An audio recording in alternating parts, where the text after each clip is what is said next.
and welcome to Dice Breakers, a D&D podcast and stream with mostly accurate rules and inconsistent character voices. I'm Alex, your host and DM, and with me are Greg, Buddy, Mark, Simon, and Joe, my wonderful players. How is everybody doing on this fine but slightly too warm day? Jet laggy. Absolutely warm, thank you very much. Yeah? I've stolen my absent housemate's fan. Well, fair enough. Good. He's not using it. We have fans going on. We have fans there in chat right now. Hey! Shout out to Probably Herring. Yes. Probably Rosie. Probably herring. We don't have probably Herring, we have probably Rosie. Yeah. I can hear cars leaving. That's part of the experience. Don't worry about it. Yeah. So, as usual, I do have a recap. I'm going to boost the volume on this, obviously, and then everyone might have to turn up their things because you know how it goes. I'll mute myself while I listen. So hopefully this comes through.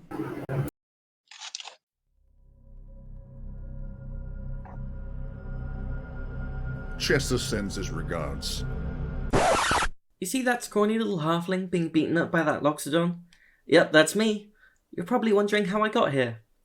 It all started when I got accepted into the Dilrak and Strangelings Academy in Veluna. When I got there, I met all my new roommates. Carle, Maisie, Neva and Samir, and they all seem capable and full of potential. Hello. Yay! We learned a lot about the uni in the first week, who our professors are, what societies are available, and learned about a year-long competition where we have to find dragon-scale orbs and do an assault course. Uh-oh. Me and my new associates quickly got our first job helping clear out a rat problem from the basement of a sandwich shop. It was all going well until we found out the rats were giant and full of black smoky stuff, and they melted into a weird black slime. Ugh, yuck. It's all okay though. The others got injured, but we completed the mission and got that sweet paint. Having done such a good job with that, we were sought out by another shop owner called Dr. Zeged Feltrick, who needed us to find out who broke into a shop and how they got past his security. So Maisie, Carle and I got to work. We found some weird technology in the walls of the shop that was suppressing the magic in the area that had a maker's mark on the back. We followed a lead to a shady tavern called the Salty Tusk in South Reach and bargained with a sketchy mousefolk called Squeaky Pete. He told us he could give us the information, but first we'd need to steal a ledger for him from a warehouse nearby. I distracted the guards by appearing to them as a haunted child, while Carle and Maisie went inside and got the ledger. Carle was reluctant to get the job done at first, but he was persuaded when he saw the bigger picture, and Maisie needed no encouragement. Useful to remember for the future. Anyway, we gave the ledger to Pete. Yay! He gave us the information of who made the arcane technology. They were made by an engineer by the name of Fletcher, who owns an illegal shop called Lock and Key. So we went off and politely asked to know who she sold the technology to, as we didn't have any other leverage. Unfortunately, she gave us nothing but a warning to stay out of trouble, so we were forced to retreat. Oh no! Maisie strangely felt an invisible presence, so we were on our guard on the way home, but on the way back, we were blocked off by some giant Loxodon bodyguards in fancy suits who threw the head of Squeaky Pete at our feet and attacked us. So there you have it. That's me, unconscious on the ground, with no idea of what will happen. A shame. There's far more we have yet to do. There we go. Incredible. Very good.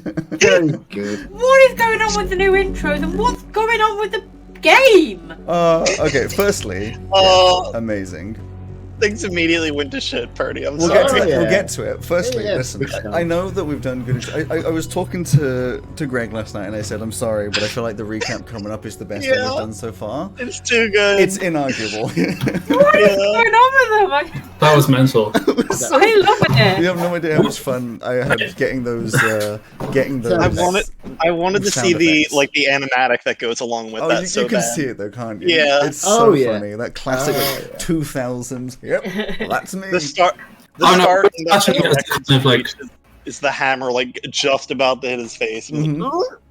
I was imagining it in a kind of. This is such a throwback reference, and Greg won't get it at all. You know, the Tracy Beaker TV show where whenever she's explaining something, it turns to a cartoon version of herself. Yeah, 100%. Yeah. That's what I was seeing. 100%. Wonderful. Right. Oops. Also, I love that you. disguised yourself as a haunted child, which is totally different from your normal appearance. So, Yeah, totally. we're going to It was start, a little bit different. We're going to start the episode. I'm going to clap at every word. In the apartment. Neva and Samir. If you remember, obviously you remember and you won't need any reminding, you were about to do some more of the assault course. Neva, you decided, after having done a couple of those obstacles, ain't for me. You left, you were like, I got some stuff to do, and you're like, meh. Samir, you were a little embarrassed from having failed some things, and also bored, to be honest, in your very Samir way, and just left. This is what happened, you don't get a choice. Actually, Neva will talk about at a different point. You actually went to go and talk to the Strangelings Club, because they were having a little, gathering, and you wanted to get some information from it. It's later in the rules day. of the cosplay contest. Yeah. It's later in the evening. And early evening, late afternoon. It's gone dark, past dark. You're both in the rooms. Neva, you're feeling very nervous. You've been told off recently. This is a big thing for you. Samir, you don't give a shit about what's going on. Let's be real. Neva, you get a weird. You're sort of half asleep, maybe napping. Not really phased out. And you get a weird sense, almost like a voice in your head of Maisie. And it's just repeating the same phrase again and again. And at first you're like, it's weird. Why am I, half asleep? You don't really think it's kind of like a dream. You're just hearing the phrase, "We're all gonna die. We're all gonna die. We're all gonna die. We're all gonna die. We're all gonna die. We're all gonna die. We're all gonna die." And you sort of come to a little bit. What's going on?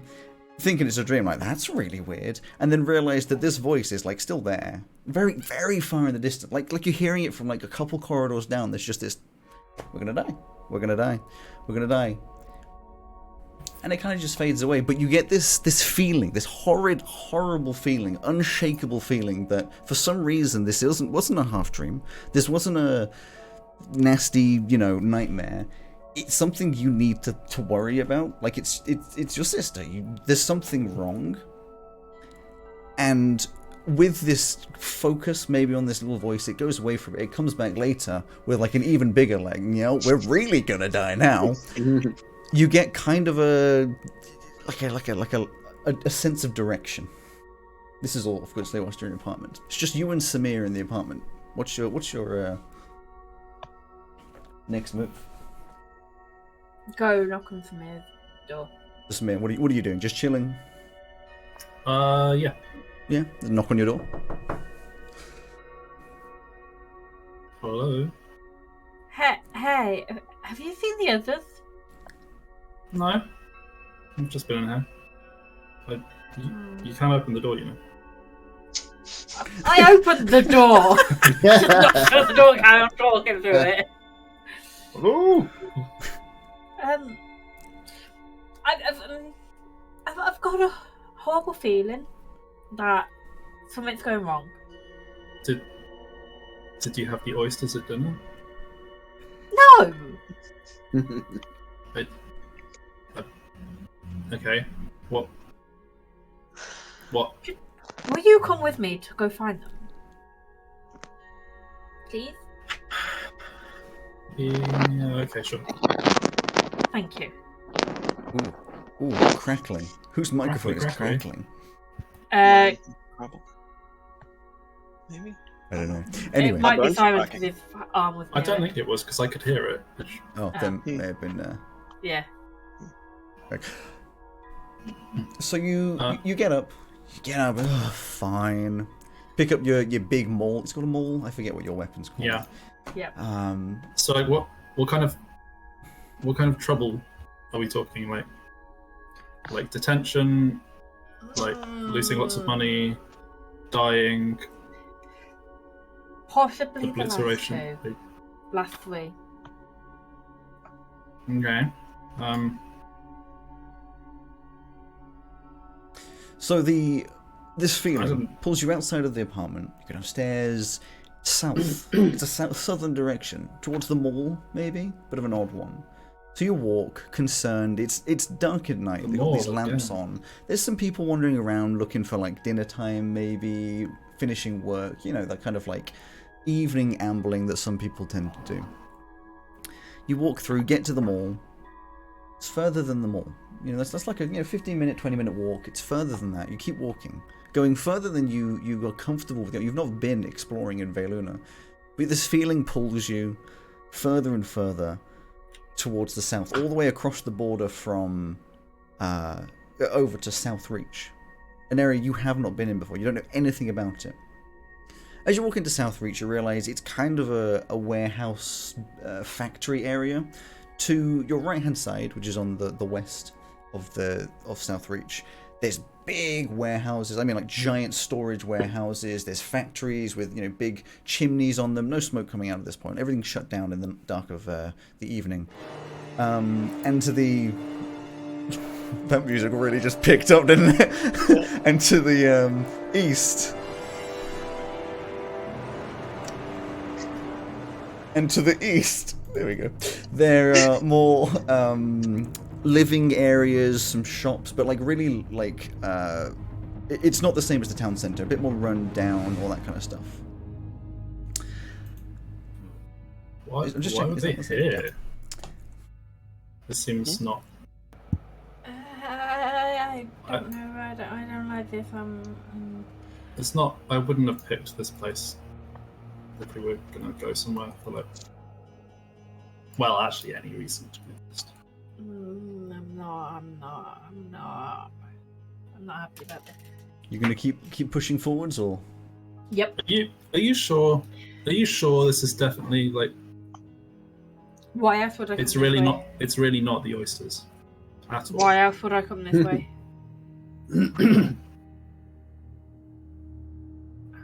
Just asking. Something's wrong.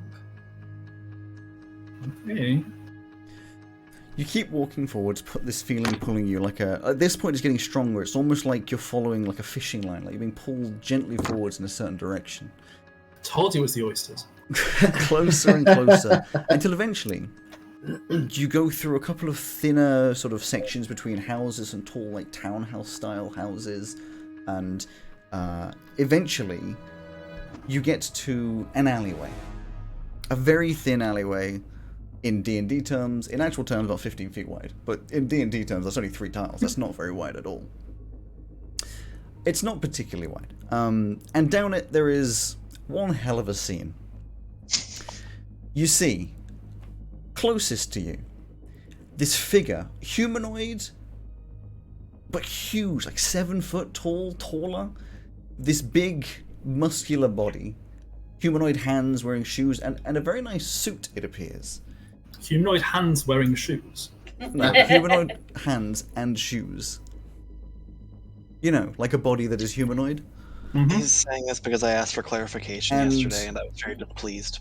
And an elephant head, which you would know as a loxodon. Not massively common. You can roll a history for what you know about loxodons, but they're not massively common. In front of this loxodon are 3 of your friends. You see Carle, you see Maisie, and you see what you assume to be Cromwell just getting up from the floor. In fact, actually, the scene that you see as you enter is a second loxodon the other side of them, swinging a hammer with the force to break a wall into the chest of Carle, slamming him against the wall, and you see him just fall to the ground. I got a 14 on my history. 14 on a history before we get to that. You know the loxodons aren't particularly rare. You're aware that there was an event in the past, long distant past, that meant that they went from a fairly common race to a fairly uncommon race, but you're not sure what it was. What I would like the 2 of you to do is to roll initiative as you join onto what can only be described as a big old fucking mess. I got a 12. And also we're going to be upping Tail spell. And also, if we're on I the cannot. WhatsApp, then can somebody please stream for me? Yes, it will be I streamed. also am Tail Spyless today. I tried to open it, and it shut down the Steam Link connection. Oh, damn. So That's fine. yeah. It'll have to be you then, because I can't, because I'm doing the music. Joe said he's gonna. Oh. Didn't you? So I Who said did say you I'm can't? tail spireless. I can do Oh. it. It's not too purty doing it. I can do it. I can stream. How do I join onto you though? I can't remember. Well, I have to start I it will first. say, from Okay. last time, the one who is next to... That's what I can see at the The one who's moment. like the one who is not next to me is still under the effect of a mind sliver, so they are minusing a d4 from the next save. And Yep. I believe Fairy Fire is still up, and that one is also lit up. Very Yeah, far Fire out should laughed be, for a minute, but right? if I've been knocked out, then it won't be. You haven't been knocked out. It's In not that a case. Is it a concentration? It's a concentration, yeah. Weird. Ooh. Did you roll a con save for But I it? was going to say that means all the attacks should have been with advantage. Yeah, they were. I think anyway. Good. They might have been. I don't remember. Too late. It's a week late now. So Exactly. Yeah. We'll assume still up, and he's got a. Okay, you should all be able to join onto the campaign. How do I do it? there should be one there that just says C3. That if you press start, you'll be put in like a lobby area that Alex can start manipulating. Yeah, I don't have that. Cheers, Mark. Oh yeah, because both of the times we used it, you weren't in there. She needs another invite link. Okay. Bear with me. Also, the music is paused because it was minimized. Yeah. you mean your point is minimized? I just mentioned. Oh, I'm not doing the sarcasm to you. I'm doing the sarcasm to the music. Oh, okay.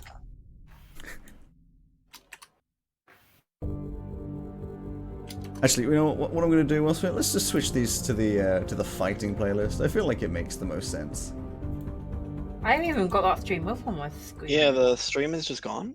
Yeah, is that because I've Oh, you can only watch one at a time, probably. yeah, because I'm streaming mine now. Yeah, but I'm not. Oh, there you go. No, no. There we go. Ah, there you go. They're both there now. Did I? Yeah. There we go. Yeah. Okay. You're not in. Oh, you are in. Let me double check. So I'm going to go to Oh, Kit. okay, it's loading. I'm going to go to. Oh yeah, you can't listen and watch at the same time, unfortunately.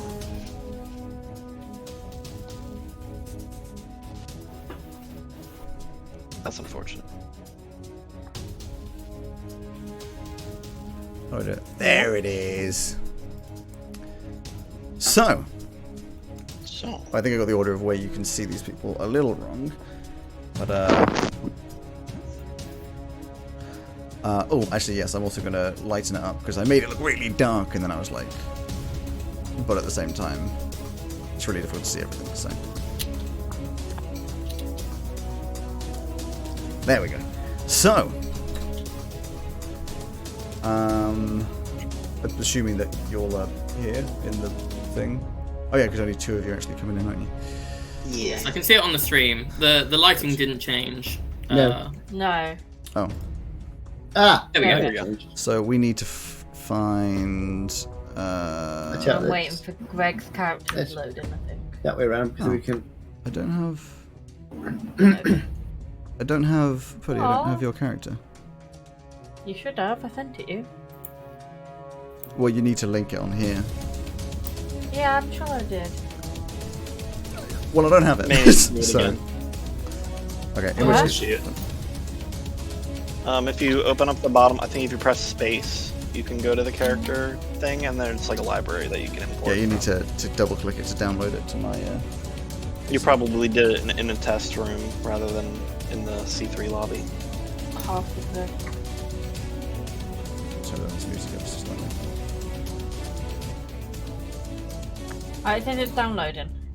Okay, once it's done, and then I need to get one for Simon as well, which I always forget. Yeah, my question to Alex was whether or not these Loxodon have humanoid or elephant-like feet, and I was very displeased with his answer. They have lots of them feet, don't they? They Does that mean have that they- humanoid feet. Does that mean that they have No! toes? Yep. They need Elephants elephant with feet. toes. See, everybody's displeased by this revelation, Alex. So hang on, Oh, would no. would they Aw, be kidding. would they be toes as we would understand them, or Yes. would they be Whoa. just like humanoid feet, as in like a flat bit of your foot with then like the elephant. No. Nail. No, just human feet. Just human feet. Let's not go that far, okay? No. Even I'm not Joe, that you insane. somehow came up with a worse answer. Guys, my next character is going to be a barefoot Loxodon. No. Just one with the earth. Yeah. Barefoot Loxodon, I love that band. How did my thing still downloading? I don't know why. There it is. Okay, this is the scene. Boom. Let's go. Is the Oh, I thought they cat- were coming in at the other end. They would have Yeah, I seen thought we were. They would have seen Maisie's back first. Though. Yeah, no, I forgot the order. Forgive me. You did it wrong. So, No, we shall never. You did tell me already, but Neva, what was your initiative? I haven't, and it's 9. It's 9. Samir. 12. Okay. So, next up on the initiative, Maisie. You Oh, shit. feel... Ding, ding, ding, ding. You feel this connection behind you. You didn't even realize you were sending out a connection, but you feel like this presence. You turn around, you see Neva, and you see Samir, and immediately you're like, yes! And then you realize that Neva's there, and realizing what you've done, you're like, oh no! Wait, what? I don't think I do realize what I've done. Just generally, like being in this situation. Right. Oh, yeah. What How do the you fuck do? did you get here? And I'll say as I take another swipe at the other ankle of this guy. We followed the oysters. Ignore the severed head on the floor, you guys. Oh shit, what Oh the? yeah. Yes, there is at the feet of, close to the feet of both Loxodon, I believe it's Loxodon A, and Maisie, there's just the head, is a fairly small head of a mousefunk, just slightly dripping. There's not a lot of blood pooled around it, as if the blood had already dripped out. It's just there. It's been like brutally taken off whatever it used to be attached to. What kind of sentence is ignore the severed head? Anyway, you don't have a lot of It's time to normal. discuss. There is in fact a Loxodon like Yeah. looming over you. Do I still have advantage on this guy? What's the key to share the Yes. tags, Hold the names? Hold tab. Oh, Yeah, you do still have advantage because. And I am going for the other ankle, so adjust Okay, the AC okay. accordingly. Okay, the first roll, a 5. Yeah, you go to you lean down to do the first swipe and just lifts up his foot. The second roll was a 17, plus 5 for a 22 to hit. Not quite enough to get that accurate. You feel like you could have. There would have been like a decent hit normally, but because you were trying to be so precise, you just about miss. You scratch the surface of this tough elephant-like skin, and it doesn't quite manage to get that damage, I'm afraid. Okay. He looks down at you on the ground. In fact, actually, he looks up at the other people who've just arrived. Doesn't seem too perturbed. Looks down at you, Maisie, and goes, "Fine, I'll just hit that instead." Or should I will continue to hit that instead. So, does a 15 hit? Yep. Okay. First one, bam, hits you in the Goodbye. shoulder. It's going to do 6 damage. Yep, goodbye. Immediately down. You turn around, Yep. see Neva, you're like, it's Maisie, and Maisie goes down to the floor. Yeah. Status not down. Boom. Down the Oh floor. dear, oh dear. He's at which case going to start stepping around towards the other guys. 5, 10, 15, 20. Hey, he's got half movement because I know. cut his one ankle. I'm aware. It was Actually, 15. It would be 15. I thought he had 40 movement. So he starts like What? dragging his ankle across. Like you can see blood coming out of his left ankle. I'll be nice because it's the beginning of this. An opportunity attack? Okay, I was going to be nice and mention it anyway, but yeah, that would be a possibility. Evidently not. From I was just thinking. So, since it's an opportunity, is that would it have to be a melee attack? Yeah, Yes. unless you have Warcaster, which I doubt you do at level 1. Unlikely. So I'm going to hit him with my mace. Turns as he out goes he's a past. variant human. Well, I'm going to attempt to hit him with my mace as he goes past. A very inhuman. Yeah, Aren't we all? you attempt to swing and hit with the mace. I'm very good with my mace. Ooh, Mace actually, spray. I'm not as bad as I thought I was. That's going to miss. So that's 8. Yeah, I'm afraid not. You trying to do a vague swing, but it's like way heavier than you expected. You've never really swung it before, and you're just and yeah, nothing really happens. Okay, we move on to the second one, who now with your back turned is like, yeah, you know what? More attacks. So, does a... Go away. Hang on 1 second. The guy I just did the opportunity attack on was the guy who was fairly fired, wasn't he? Do you get advantage Yes. on opportunity attacks? Yes, it's all Then attacks. roll it again. Would you light up his torch, Alex, just so we stop getting got a visual thing? Huh? Don't all the models you can like light up torchlight for them? I can do. Yeah. What's the reason for? Sorry. Just so Oh, that we remember sure. that he's verified. Ah. He would actually then be yeah, eliminated. I can kind of tell. Yeah. I think I actually might be able to do... Was there any change? Yeah, there is. Just It's glowy. Oh, there we go. more Yeah, ambient. that's way better. Yeah. So the Oh, yeah, answer, my second attempt was at 11, so sort of. No, it still doesn't work, I'm afraid. On you, I've reroll it. Does a 17 hit? Just. Wham! Hits you in the leg. You hear an awful cracking sound. Ow! You put the boom What a great into roll. my leg. 3 damage. Crack into the side. Second attack. Ooh, that's awful. 9. No, misses. That one misses, okay. The second one, he hits you with the first one, goes to swing for the second one, and you're in so much pain you buckle your knee and accidentally duck, and it just goes across your head. And it is your turn next, Calais. It is my turn next. Well, since I've got my back to this guy, I'm going to fire my crossbow at the other guy. Okay.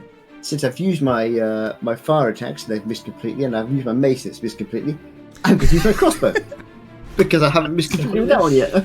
It's always the opportunity. Always better. the opportunity. Well, it's not great, but it's better. It's 17. You still got advantage. Yeah, you do Oh, have advantage. Come on. Ah, that's one like it. That's a dirty 20. Actually, before you get that advantage, you should roll for concentration on that hit that you just had. What's So- the roll for that? 10 plus half the damage, so you have to roll above an 11. So it's 10 or half the damage, whichever is highest Oh, is it? on a con save. Oh, then just 10 on a con save. On a con save, I don't get, but I do get. Come on, 9. So You don't save, so you don't have advantage on that. So you're 17, you fire the crossbow, and it seems to be pretty true until just at the last second where just skims past him. Yeah, in fact, goes flying down the alleyway past Samir's head. Oi! catch it! I've only got a few of those. Cromwell, I believe you're prone currently.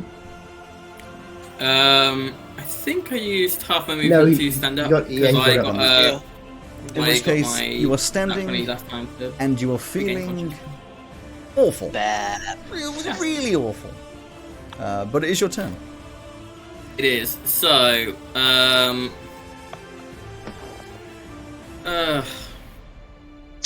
am Yes. going to. Mm. 1, 2. Could I? These boxes that are here, Which box? are they that are in the alleyway? Yes. Directly in front of me. They Okay, the smaller climbable. ones. So yeah, the smaller Just ones. that whole thing of boxes. The Like, whole could I thing, get to yeah, the top of you'd that have to stack? climb the smaller ones first and then get up to the big ones. But yes, you could. I reckon, obviously, climbing is a little difficult. You wouldn't be able to. Well, 5, 10. I've got 25 feet of movement, so it's 5 squares. I was just wondering if they're tall enough that it would be extra movement or whatever. It'd probably be a little bit of extra movement. I reckon between clambering up the first set and onto the second set would be an extra 5 foot, because it's not too bad. So you could go 5, 10, 15, 20, 30... Oh, sorry, 25, because that's not how that... 5, 10, 15, 20, 25... Yeah, you could stand up. Can I do it from here? Oh god, it's not gonna like this, is it?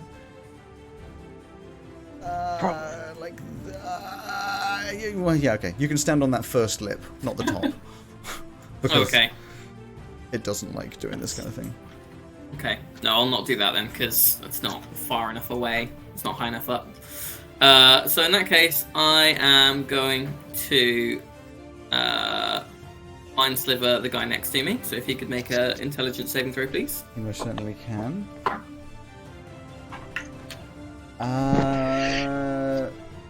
15. 15. He saves, so nothing happens to him. So I'm jabbing in the air, nothing happening.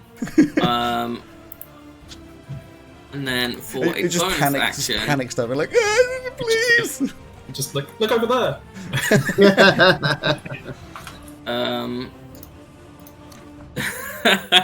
for a bonus action. So this barrel is the surviving barrel, correct? There was a second one that got smashed around. Yeah. Yes. Okay. So because I have halfling nimbleness, I can move through the space of any creature that is of a size larger than yours. Do you want to So get in the since barrel? these aren't teeny weeny elephants, I'm going to run under his legs, slide under his legs, and dive into the barrel to try and get some kind of cover. So you dive into the barrel. I'm not leaving his area, he doesn't get an opportunity attack. The barrel is empty, bar a couple of things at the bottom. There's the residuals of what... There used to be something stored in here, you can't really tell, maybe like grain or something like that. There's a lot of like rat droppings, which you're stepping into, and the inside is also ever so slightly sticky. It's just like, just kind of nasty sticky. Nothing detrimental, it's just kind of gross. It's fine. Nasty. Okay, sure. And having seen them, presumably, Yeah. our new arrivals. Do I want to do that? Yes. Okay. I will. Yeah, I will do this. Okay, so I will use my bonus action to select Neva, and so in your head, Purdy, for the first time, you hear my voice going, "Maisie's down. You might wanna help her." Can I respond in any way? Not You can talk back telepathically. to me for the feature, but in terms of timing, that's up to Alex. Oh, can they talk back telepathically? Yeah. Oh, I thought they couldn't. In which case... She was going to talk out loud anyway. Okay. You have, like, a second. Like, it wouldn't be a lot of talking time, but you got a second. It's free actions. No shit, I can see that! Yeah, Cromwell. Stop trying to help. Okay. Is that the end of your turn, I assume? That's it. I've forgotten that I was saying what people are on deck, so Samira, it is you next. Neva, you are on deck for next. Sorry, on what? On what? Deck. On what? On what? Deck. On what? On what? I'm going to attempt a daunting roar, Ooh, okay. which isn't a great DC. It's a DC 12, so he's probably gonna Okay, what am I saving with? wisdom. Wisdom. To anyone, or is it an area-based thing? Creatures of your choice that Within- can hear you, within 10 foot. That's why I need to be a little bit You do need closer. to be a bit closer. In which case, I'm going to take steps forward and then do it. Yeah, and that's within 10 feet, it's close enough. Okay, so he's going to do Daunting a roar from this large wisdom saving. Yeah, I thought it was most accurate. He gets a 3. cat. Whoa! I reckon. Nice. I reckon He's because daunted. like, you come out the shadows. It's very dark in this alleyway. You come out the shadows. He's already in a bit of pain, and Walking like the MGM line. he's seen like all these like tiny little creatures. You know, no one is. I mean, Carly is tall but thin, and none of them have been intimidating. And yet you walk up this mall, dragging behind you across the ground. Just step up and just let out this bellow from your gut. Just this huge roar, and he's just like. It's like, holy shit, how did a cat make that noise? No, it would be a very intimidating roar coming out of your mouth. So what's that do? It means he is frightened of me until Nice. the end of my next So he turn. cannot get closer. And I believe there's some disadvantage in there as well, but I can't remember. Yeah. I think it's only on attacks against him. Yeah, disadvantage against you. I think it's all attacks while he's in line of sight. I thought that was you a carry special, on. Someone check special that out. type of gear. Okay, I'm assuming that's your action, but is there anything else you'd like to do? That's a bonus action. It's a bonus Oh, action. baby. Then step in with the. baby. Okay, every time I Yeah. right click, it kind of like freaks out. It's like, And anyway. then I'm going on bonk him. Okay, you'll have to get a little closer, obviously. Yeah. Would you want to Can be I- here, or would you like to be here? 1 second, sorry. Can you click that again? A or B? A. A, please. A. Okay. You step in, get ready to attack with those intimidating kitty cat eyes. Yeah. Wow. Ugh. 13. Probably not going to hit, am I? No, I'm afraid not. But he is scared of you. It's not like you haven't done anything good. What was the results on that frightened? So, creature has disadvantage on ability checks and attack rolls, while the source of its fear is within its line of sight, and they can't willingly move closer to the source of its fear. Sounds good. So you go in Can for I a step swing. back without an opportunity attack, or would it still have it? You would have the opportunity attack. Okay, that's it then. He'll just be at disadvantage. So yeah, you step in, do this huge swing, and he just manages to dodge out of the way. You have obviously is advantage. Fear of you. I mean, you have advantage. You have advantage to roll again. Oh! He's still sparkly. He is still No, he's sparkling. not. The thing faded. We just haven't taken it off Tailspire. That is true. Yes, he's no longer sparkly. My fairy Oh. fire There's has, so many different things that I'm thinking about. fairy Concentration. fire has faded. Frick. Yeah, so you do miss. You swing, and he dodges out of the way, but obviously there's fear in his eyes. It's probably quite amusing for you. Neva, you are up next, and that puts Maisie up next, but you know. His stubby elephant toes are curled in his shoes.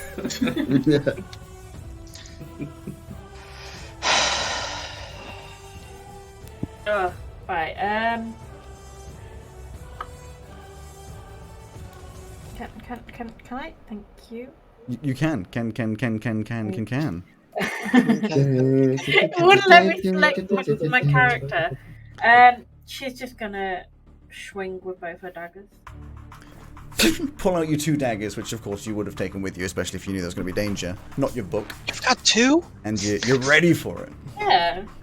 You know what, Do remember that if you're going to attack with your second one, you don't get to add your bonus to the damage.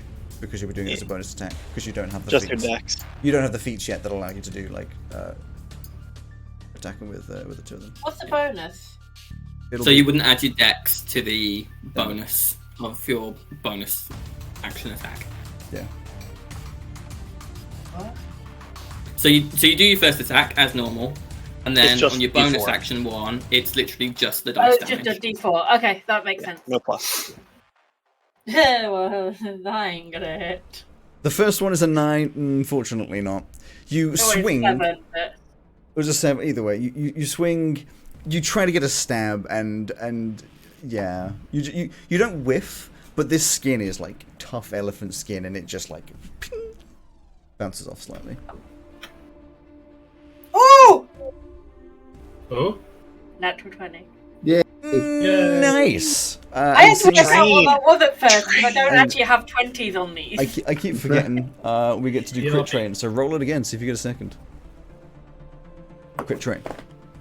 No. No. So you get, I mean, it's basically full dice damage plus roll the dice. So it's whatever you roll on the dice plus 4 for your bonus. Which is still decent. Ow, ow, ow, ow, ow. So it's almost like adding the dex, isn't it? Basically, yeah. 2! So that'll be 6.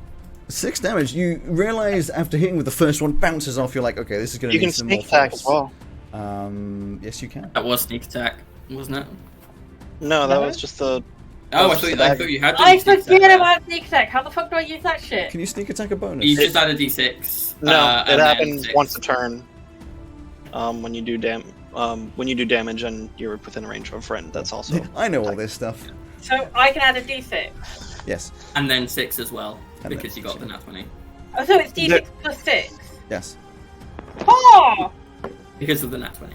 That'll be 11 or adding on. Another 11 added on. Okay, so the first one 17. bounces off. The second one, you're like, okay, and you just like stab direct. I mean, height difference. You stab directly into the side, and that's like kidney impact level. It just goes straight through this, piercing with this very sharp blade directly into this sort of wincing pain from the Loxodon. Lets out a little trumpet boop as you pull out, and blood just, Tarantino style, just sprays everywhere. He's not dead, but he's like, it's painful. Like that's you can tell that's a significant amount of damage to this creature standing in front of you. He's now scared and bloodied. Like he was confident as anything. He comes over, gets roared at, and stabbed in the side. He's like, "Oh my god, what happened?" Stab in the kidney. His Achilles caught on one of his ankles, and he's frightened. Okay, Maisie, Carla, you'll be next after a couple of things, but just get yourself prepared. Maisie, roll a saving. 6. That's one fail, I'm afraid. If they come over and just, I'm just dead. You Cool. see a little bit of blood trickling out from Maisie's head where it's cracked on the stone. If Maisie dies today, I am going to kill you tomorrow. Okay, next up is this Loxodon that you've been damaging a lot. Why is it specifically bad today? Because I've not been around, and this is my first session back, and I leave Greg uncontrolled for one session, and this happened. I'm It's also saying one of the it's few not times my that- fault. It's also one of the few times that Petty can actually follow through on a physical threat. Yeah, that's That's true, only yeah. happens once every 4 years. So Neva, you're getting swung at. You just stabbed, and you're just like, fine, I'm gonna hit you back. Through the pain. Does a... Oh, that's the wrong one. I rolled the wrong... Does 22 hit? No. Okay. So, you're gonna be taking... a minor damage. When you say minor? I'm scared by A the way you're little saying. tiny bit of 16 damage. 16? Yeah. I've got 9. Yeah, it doesn't take you to insta death. Don't worry. It would have to be 18 far for off. that.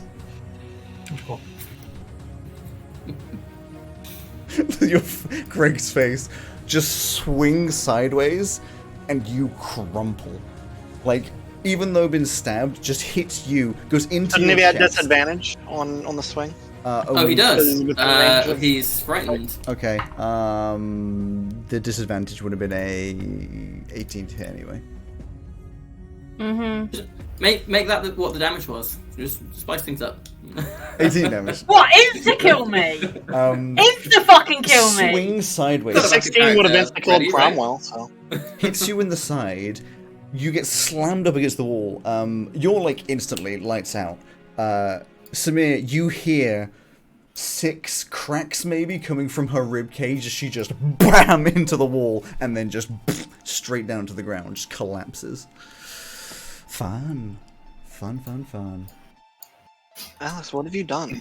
Let's go make a second attack on Samir. Alex, I'd just like to remind you, Alex, that you have a heavy vested interest that we don't have total player kill, total party Do I? on this campaign that you spent so long on, and then we New die students. and look at so sick. New students exist all the time!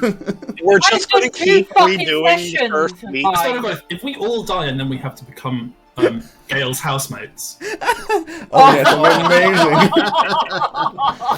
Am I the only person with a backup character prepared? No. No, I've got one. I don't. I Because don't. why would I be prepared? Okay. The second attack, you're lucky. This is against Samir. That's going to be an 11 to hit. Why is it the people with the high ACs get the lowest attack rolls Couldn't against tell it? you. Oh, has it been a lot? Did we have we had a long rest? Presumably. Yes. Since- Yeah. Fine. Yeah. Good. That helps. I know that 11 doesn't hit you, so go one swing to the right, spins around, tries to swing to the other side. You just easily step out of the way as you can see this, like a little bit of like blood spurts out as the wincing in pain means he just has to pull the punch ever so slightly and it just whiffs past you. The second one over here is going to take a swing at Gonna take a swing at Isn't Cromwell. Cromwell in the barrel? Cromwell is in the barrel. I am in the barrel. And has Does that give full me cover, any kind of supposedly? benefit? Full cover, so it's like extra stuff. I think +5. he's going to attempt to smack the barrel. Here's a question. Smack the barrel. Here's deep delving into the rules. Because he can't see me, does he have disadvantage? No, because he can see you. He knows exactly where you are. It's going to be a hilariously. Hang on. What's your AC? Yours is a. AC's low. It's like 12. 17. He gets a 17, which is exactly on yours, but I'm going to do an interesting rule of fun kind of play here. You're not going to take any damage, but what is going to happen is the entire barrel is just going to go boink and just get yeeted to the side with you inside of it. Because why wouldn't it? So this barrel here is going to go... let's just do a little roll to see how much damage he would do. Okay, it's going to go 10 feet, no, 15 feet because it's going to roll onto its side, and you're inside it. So you just get yeeted sideways. You don't know what just happened. Absolutely launched like a golf ball and roll across the ground a little bit. And when you stop, you look out the top and you can just see Maisie just lying, dead on the floor. Okay, cool. The barrel is prone also like cracked and broken and kind of fallen in. You wouldn't be able to stand it back up and use it back as cover again. Yeah. Maisie's not dead yet, is she? Maisie is not dead, no. You said dead on one hit away. I said down. You said dead. Wouldn't that be a shame if you got a hit, Greg? Yeah, wouldn't it be a shame? I mean, theoretically, according to the rules, Cromwell could just punch Maisie and insta-kill her right now. Oh my god. And you did give me back my knife. True, I did. Secret arc villain. This early on. Okay, second attack's going to be on Carly. That's going to be a 17 to hit. Ah, yes. Nice. Alex, on get rid of your die. Get rid of your dice. It's the new dice I got for my birthday. Get rid of it. And you're going to take 5 damage. Okay. I keep doing this because my microphone arm blocks exactly where the fucking numbers are. Mark, how are you still alive? That's a very personal question. Just. Pele, you're next. I know. And just a reminder, this guy hasn't been hit at all yet, right? No, exactly. So, I mean, I can try and hit him, but I'm going to miss. And even if I do hit him, I only do about 2 points of damage. You can try and do something similar to what Maze has been doing. Some sneaky stuff that means he can't run as fast. Or... Yeah, but I can't hit him. I haven't managed. What's the range I haven't on, hit anybody with anything yet. I've tried 5-6 attacks. But I haven't What's hit the range anybody. on Spare the Dying, Mark? Is it touch? It's touch, and that's what I was thinking. But the thing is, it's also an action, which means I can't disengage. I just have to step away, and if I step away, he's going to try and hit me. And if he hits me, I'm going down. On the other hand, if I stay where I am, the chances are I'm not going to do anything to him, and I'm going down anyway. So yeah, I'll step away. Okay. So I should just turn round. Turn round. With disengage or just taking the step? If I disengage, I can't do further dying. Okay, he's going to take a swing. And if he hits me, I'm not doing further dying. 9. Missed. Genuine, yeah. Absolutely missed as well against you. As you run away, just... As you panic, you slip slightly trying to run on the smooth stone, and as you slip, it swings above your head again. I don't know why I'm making this into you're only just getting away, but it's just funnier that way. Oh, it's a really funny situation. It's hilarious. Yeah, and when I get there, so funny. Do spare the dying on Maisie. Nice. So cool. If I remember spare the dying correctly, Stabilize. Just not making death saves anymore. It just stabilizes. Stabilize. So that moves round to Cromwell. You're a little dizzy, but you're alive. And Samir, you're next. I'm presumably prone, right? Yes. So I'm gonna get out of the barrel. Okay, just get these pieces of wood off the top of you. Yeah. Stand up. Mm-hmm. And then I am going to I'm just gonna. Mind Sliver because I have so few options that I can do. Oh, actually no, I'm closer now, aren't I, than I was. So could I now get to the top of those boxes? 5, 10, 15, 20, 25. Yes, I'd say so. Cool. I'm going to clamber up to the top of those So you boxes. climb over Maisie, clamber up all of these boxes, and I'm not even gonna like run around her. I'm just gonna like probably end up like stomping on her hand or something on my way past. But because I don't weigh very much, yeah, but, like just literally like scrambling to try and get out of here. and then I will Mind Sliver. How much distance have they got to get to the other one? 1, 2, 3. Okay, so they could make it to that one. I'll Mind Sliver the one who is by Samir and Eva.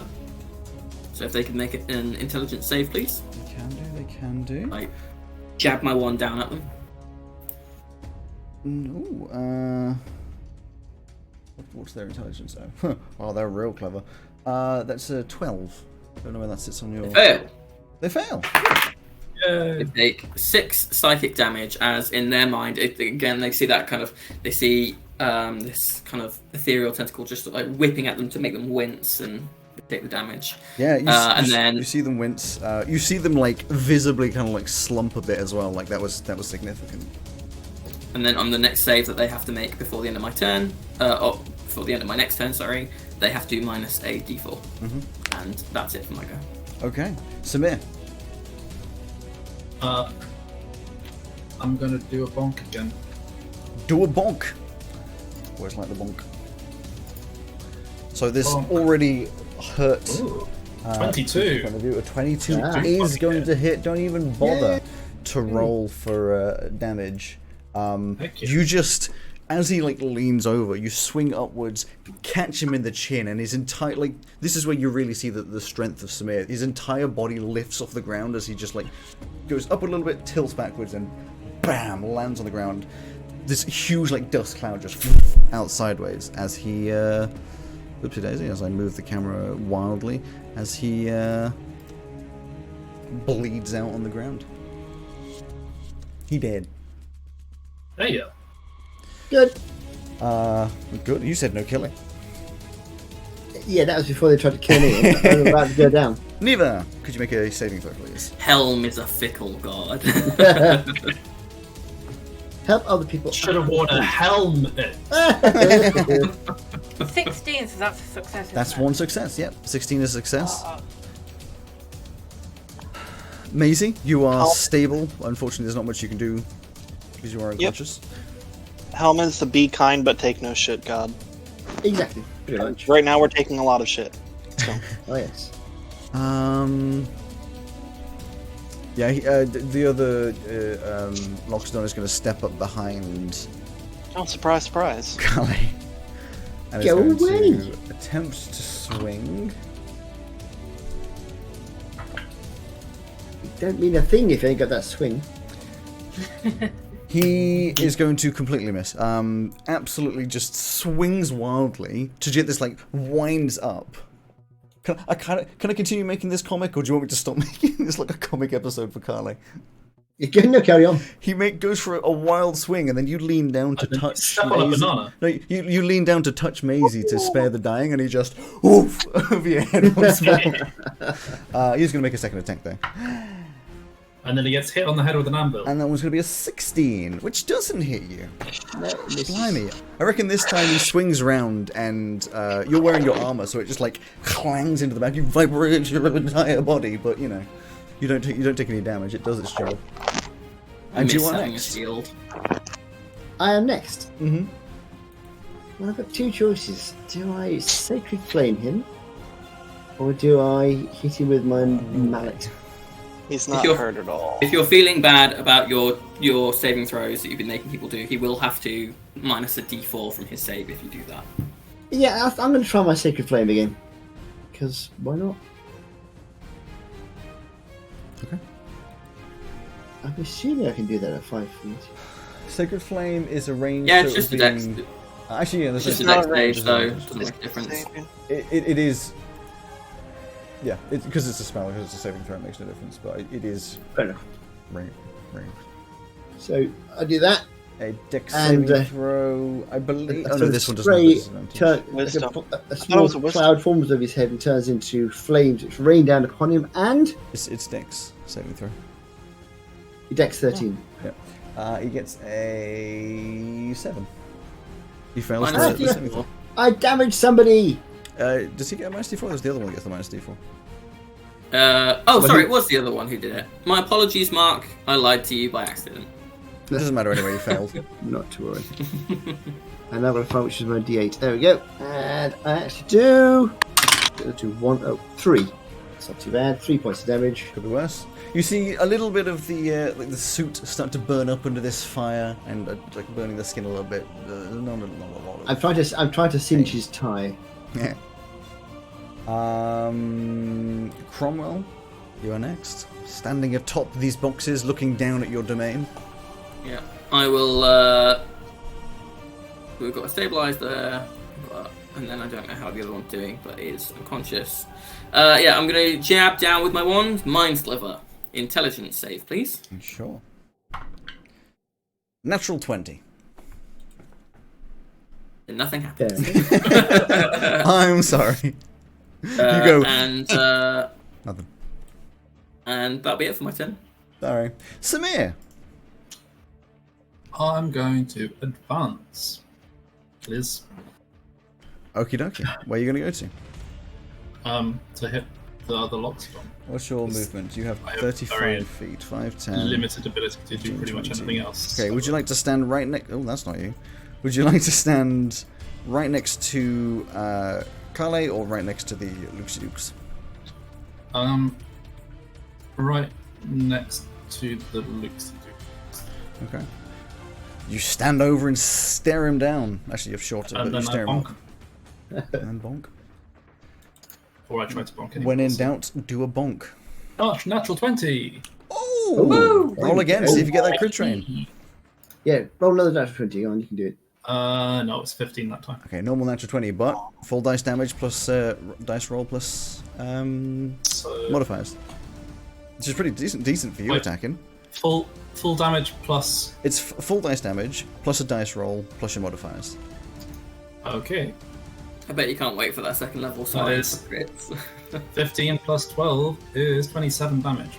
27. Yet again, Ow. the power of Samir really shown as he steps up. It's like, what's up? Slam in the side of the face. One of his tusks just snaps in two, and stabs into his own trunk as his entire face is wrenched sideways. A lot of blood starts dribbling out of his most likely broken jaw. Neva, could you please roll a death saving throw? Swear to God, if you die now. 6. A 6. That's a failure, but Hey! there's one success, one failure. You're even Stevens. It's not the worst. We both rolled a 6. Twinsies! Okay. Maisie, nothing you can do. The Loxodon is going to hit Samir back, because damn, it's not happy about that. So, first attack is going to be a not massively good 13. Nope. Second attack is going to be a much better 25. Yes. Okay, so the first one swings. You just put up your big old maul, block the hit. The second one unfortunately manages to catch you, and you take an alright 6 damage as he hits you in the side. Oh, that's fine. It's not the worst. It's Well, it only is half my half of your health. Kale! I'm not going to take too many more of those. Well, I'm going to have to risk it again. For a biscuit.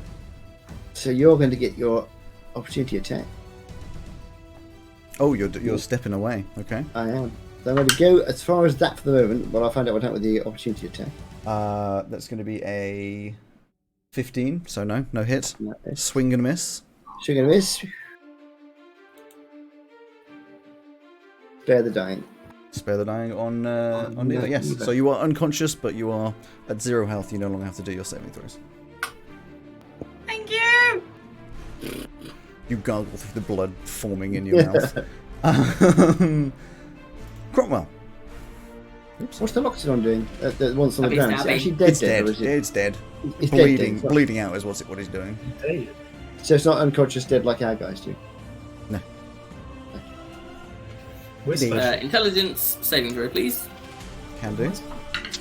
That would be a intelligence unnatural 20. Oh, He still saves. I thought you said that these guys weren't intelligent. They're not. I just roll extremely well on Alex. both of those. Alex is high roller. yes. Sometimes intelligent, I but don't get any middle still have rolls. bonuses. I've got like high or low rolls. I don't Very get high or middle very rolls. low. Then that is it. At Staying least up you're there, safe. Safe on my boxes for now. Samir,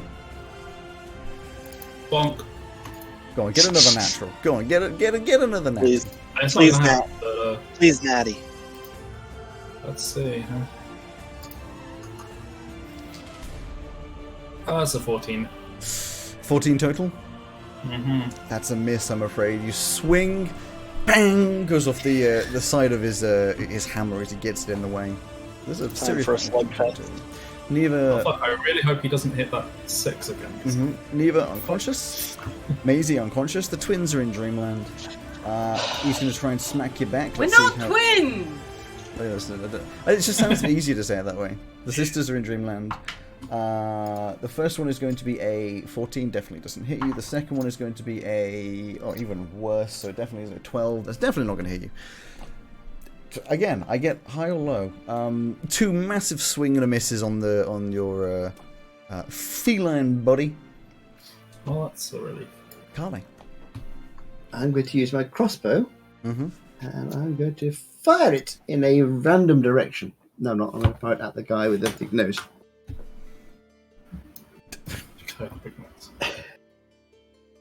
There we go. Crossbow. Mm-hmm. 14.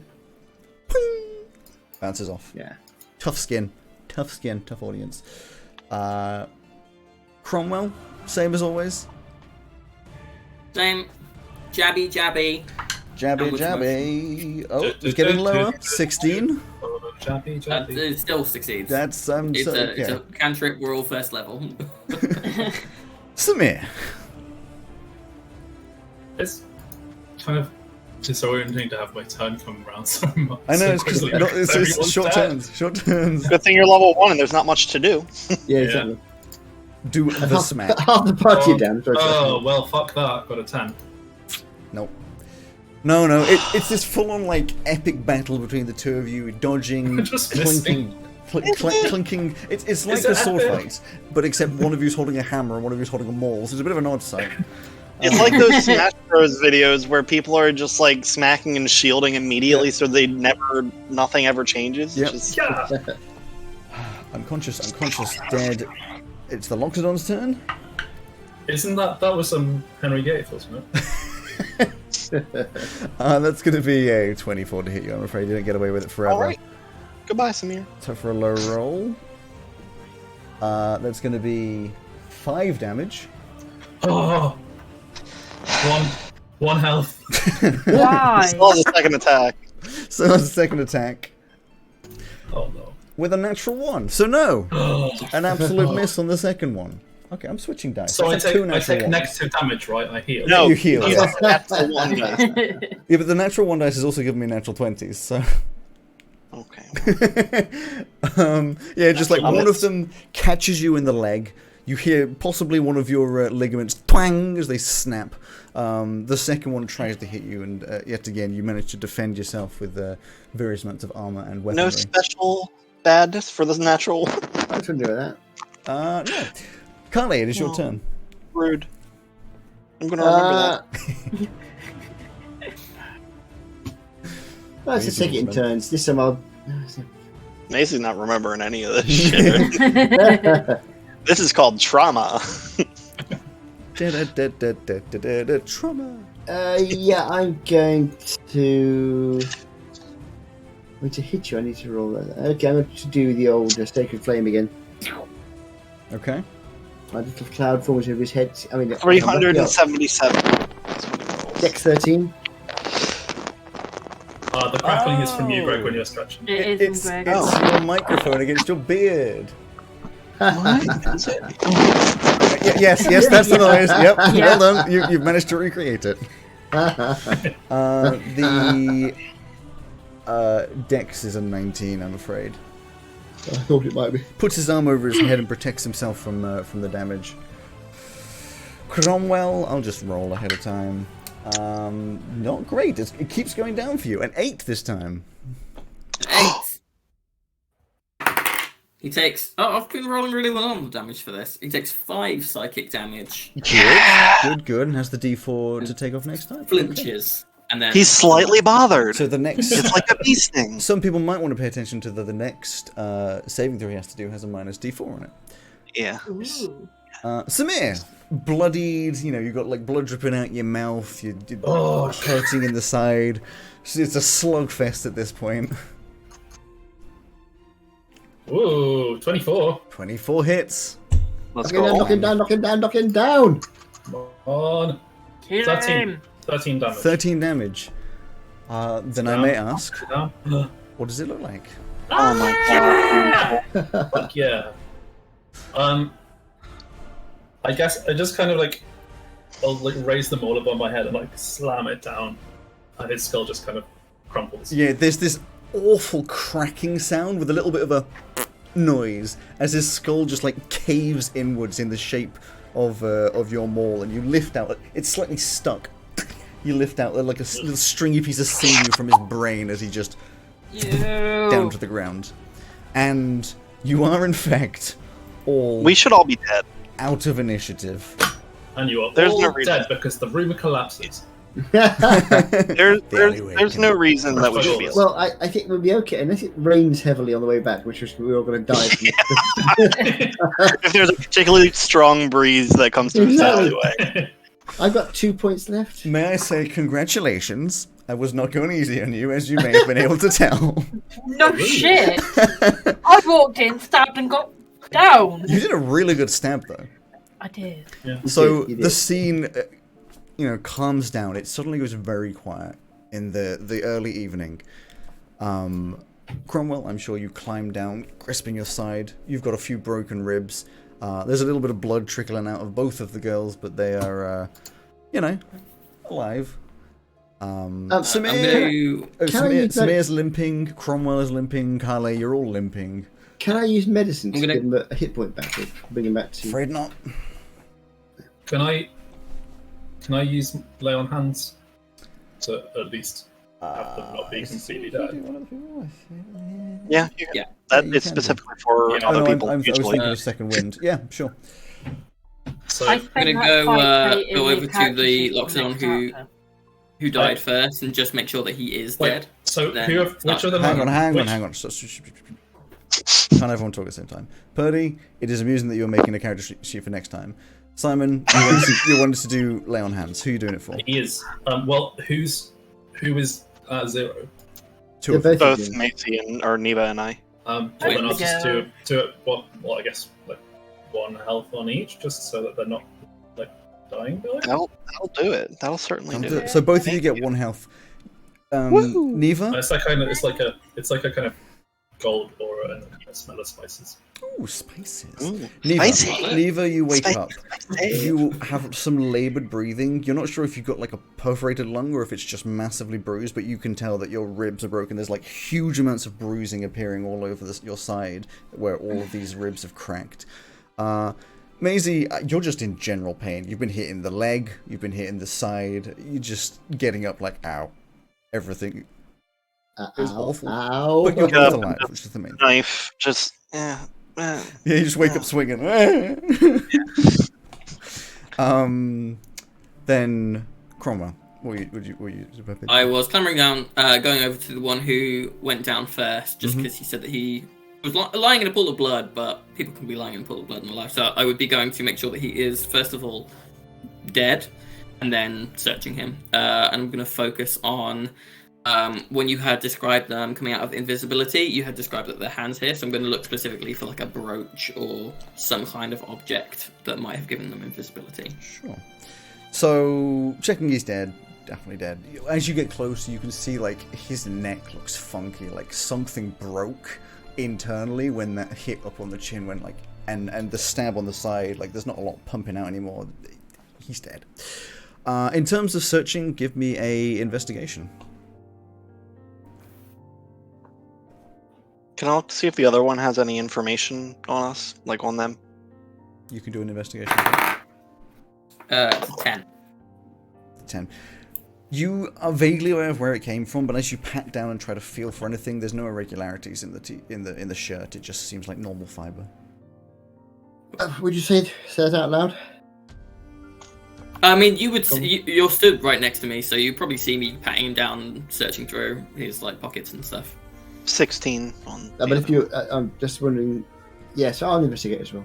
A 16 on the other one. He has literally nothing on him. No paperwork, no money, no nothing. Samir hit him so hard that he doesn't have clothes. But like, there's nothing, no notes or anything. Just evidently been sent out for one specific reason. Okay. So the guy that Cromwell was searching, I've also done the investigation. 19. Okay. Same thing. Fibers on a shirt. You don't discover anything in particular.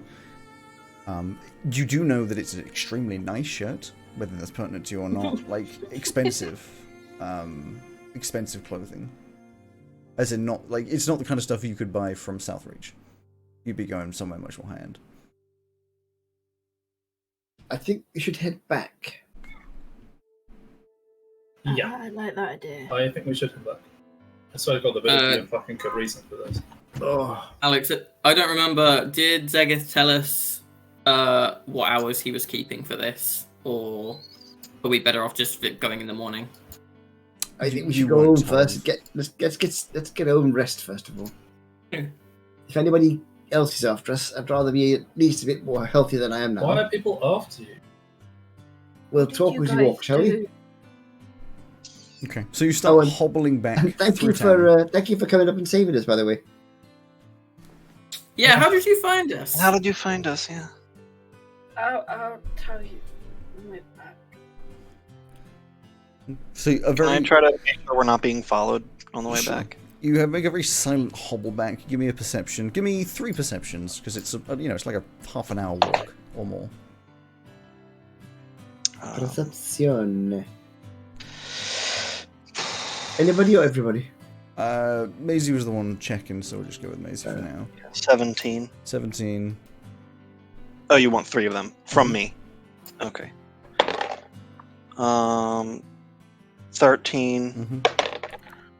And 3. Sorry. You are pretty confident the majority of the way back that no one's there. It's getting into middle evening. You know, everyone is either eating food or at home. There's very few people around. But as you approach up to the clock tower, you are aware that there are a couple of guards at a distance where they know your people. They know your presence, but they can't currently see that you're beaten to the living death, and it's your choice as to whether or not you walk over past them, which would be your route, or try to avoid them. Probably avoid them. Yeah? Fine. Fairly easy, just go a slightly different way. Just walk around them. Pull the cloaks our new cloaks a little bit tighter. That's a thought. So Neva and Samir, you would see that Kale and Maisie are both in like not great quality clothes, like over the top of their normal stuff. Yes. Why? So eventually you get back to the apartment, settle in, try not to get blood on all of the furniture. Oh. I'm going to go and have a bit of a lie down. I'll see you all later. Does anyone want something to eat first?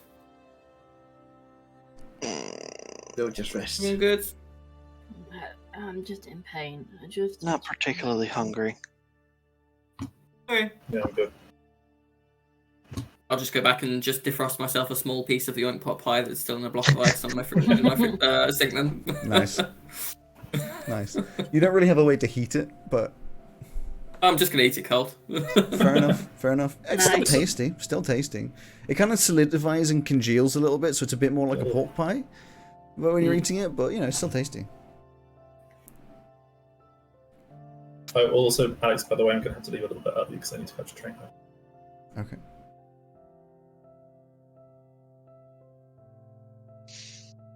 Long rest? Yes, Long rest. please. Please. You'll settle The down. longest. Get blood all over your sheets, I'm sure, or bandage yourself a little bit first. And I'll lay down for what is an extremely painful night. It's only early evening, but to be honest, you need the extra sleep. A very long rest. Like most of you would find it difficult to sleep on lefts and right sides, but you do manage to long rest, wake up in the morning. You're all still extremely sore. Mechanically, you're fine. In-game, extremely sore. Like, neither, you know, your ribs are healed up. I was thinking about this the other day, actually. I was thinking, you know, long rest, how does it heal those kinds of things? Magic in the air is basically like you live in a completely magical world. Not just like it's a magic, but like genuinely, like long rests would heal you because the air is inherently magical. Like healing would just work faster, wouldn't it? Like, unless it's like extremely bad. It's just a fun side thought. Anyway, you're you know, still got this huge bruise on your side. Like the entire of your like side of the chest is like a purpley color with a yellow edge. The rest of you. You know, many bruises. Samir, you're limping ever so slightly where your leg was hit. You know, probably won't affect you for too long, but it's still extremely painful. You will hobble out probably. You know. Well, actually, that's a very good point. What time do you all wake up? We got a place to be, don't we? If I'll wake up really early if we went to bed at 8. Well, you literally nearly just died. I know, but Correct me if I'm, she gets if up I'm wrong, early Alex. anyway. I think we'd established that was what we've just done was the Thursday night and not the Friday night, correct? No, it's a Friday night. That was the Friday night. Okay, that's fine then. Yeah, 9 o'clock for me. Okay, so you're up at 9 in the morning. Samir blazing, I'm sure. Carly probably. I went to sleep early, and it's probably not easy to sleep, so Macy's up as well. Okay, so it's about what 8 or 9 in the morning. Yeah. Probably 8 since we need to sleep. Sure. 8 in the morning. You're up. Definitely not ready. But Maisie and Neva. Gotta run. Neva definitely would remember before Maisie. I'm sure. I'm Yeah. sure of it. Like Maisie, you wake up. You're like, it's early. Should I go Just back kind of to looking sleep? forward to this, though. Fair enough. But you know, I know you wake up. Would you remember after what just happened? Maybe. And Cal would get up fairly early. He always gets up early. well, the two of you set off, I'm sure, towards Luna Cathedral. His office. Yeah, it's in the cathedral. The rest of you, any plans to get back to, or leave it for now? I would ask Cal and Samir if they want to come with me to Zegeth. To Zegeth? Who's Yes. Zegeth? Oh, Zegeth's the guy who hired us. He left us this letter. So, He So it's his teleported it in here. well, No, the fault lies with someone called Chessa. This guy is the guy who is going to give us some money for telling him that the fault is with Chessa. He... Wait, Which teleported the I letter? feel like you would be entitled to some of that as you saved us. Teleported the letter? Yep. He's the guy who owns the magic shop in the mall.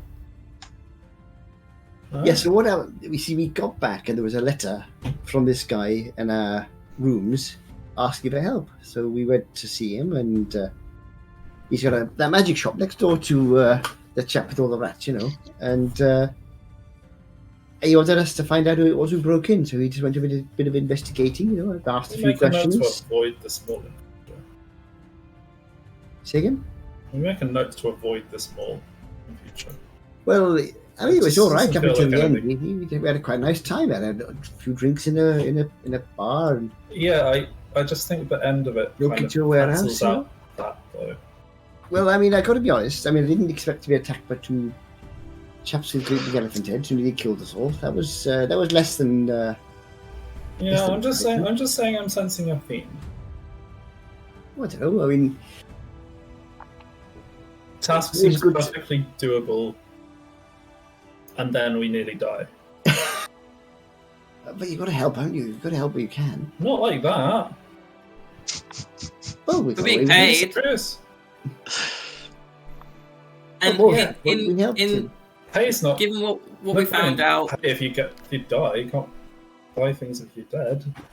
given what we found out, I think it was a bit more high level than like in terms of danger and that than I think the doctor was anticipating.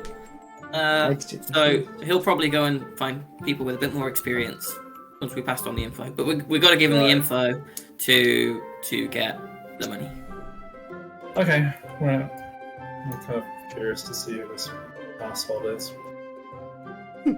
Okay, so you three set off in the direction of the mall. We'll start with the two sisters. No. You get to... I feel like we need to just change the music to something that's... What are you doing? Just keeping the vibe down rather than like the happy, cheery music.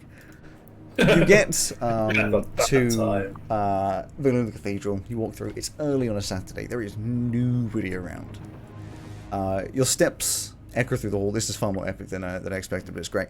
Your steps echo through the hall as you clop your way. I'm sure Neva, with this extremely worried look on your face. Maisie, probably quite an excited look on your face. And eventually you walk around to this little office section, and knowing which one is the office of Professor Dinzin. It's a shut door. I presume you knock. Mm-hmm. Sure, yeah. You hear a little scuffling from behind the door before the door opens, clunk, and there is standing... I keep shifting my forwards and I keep just rolling backwards. This is not very helpful. Got new wheels. Okay, yeah.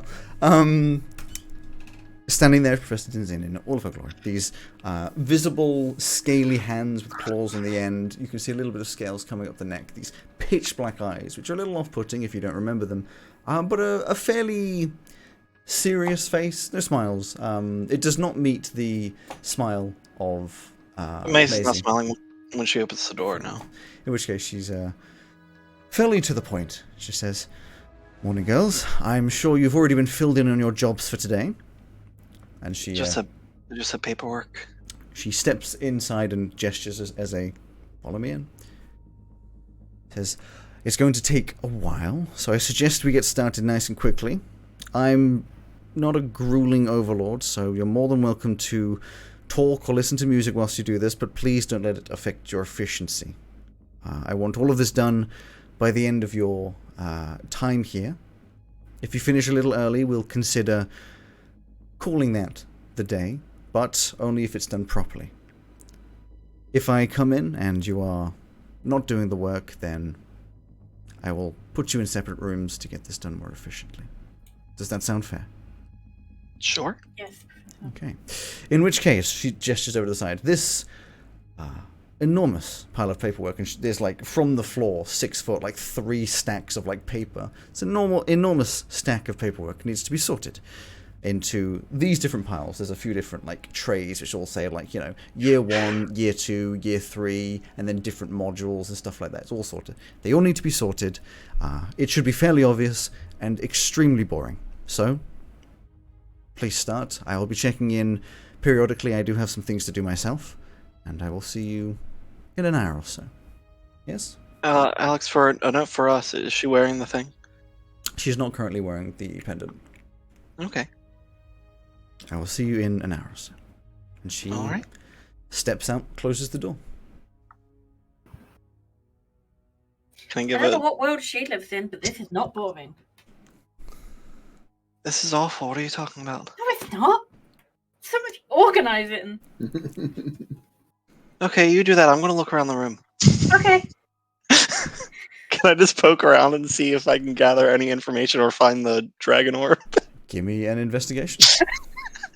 Neva, you start going. You realize fairly quickly, the paperwork, it feels as though it would be organized, but it's just like randomly strewn in like unorganized piles. You get the feeling this is like purposefully made more difficult for you. You know, She still enjoys it though. She loves this sort of shit. The articles itself, it's work from through the year.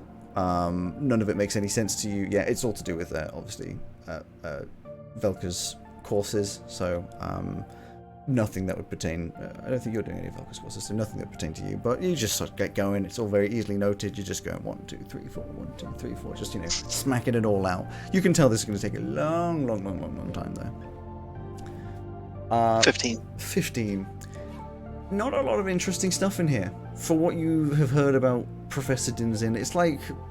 It's a boring office. You get the feeling maybe that this isn't where any of the interesting stuff would be stored, but like there's a couple of nice things on a shelf. The layout of the room is like a table in the middle, a couple of chairs which have been set up for you, and a couple of extra desks which are obviously for organising onto. Some bookshelves which have a lot of books, textbooks, all sorts of interesting other types of books, and then a couple of like ornamental things that are mostly just visually pleasing. They don't really seem to mean much, at least not to you. There's a couple of pictures around of Velka and Etch and a few of the Strangelings, old photos, like old technology photos. And then on drawn photos. Exactly, and on the desk itself, just pens, pencils, notes, books and stuff. Some books that, you feel you shouldn't look in, some books that you feel will be boring to look in, and then drawers, obviously, on the thing, which are all locked up. You can't open any of those drawers, at least not properly. Okay. I'll help with the paperwork then. Okay, so you get going on the paperwork. For you, Maisie, it's just so boring. It's just so boring. This is a punishment. It's awful.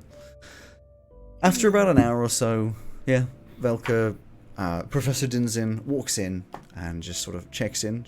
You've probably got a fair way through, and she looks in and says, well, how's it going so far? As Great. expected.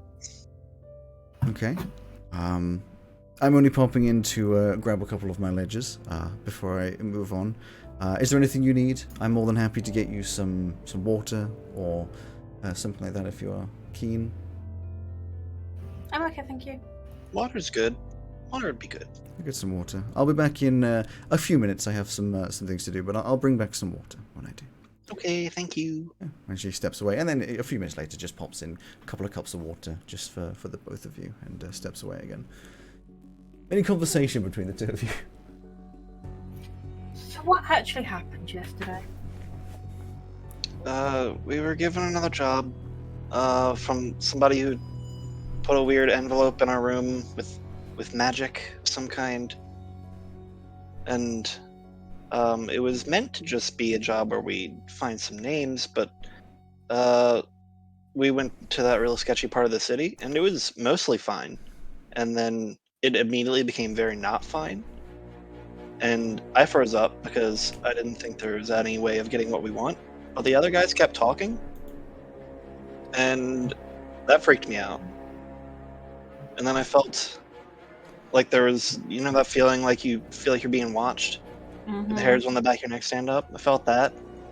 In the shop that we went to that was supposed to have the information that we were supposed to find. The person, definitely bad. For sure bad. Definitely the ones responsible for, a lot of bad shit.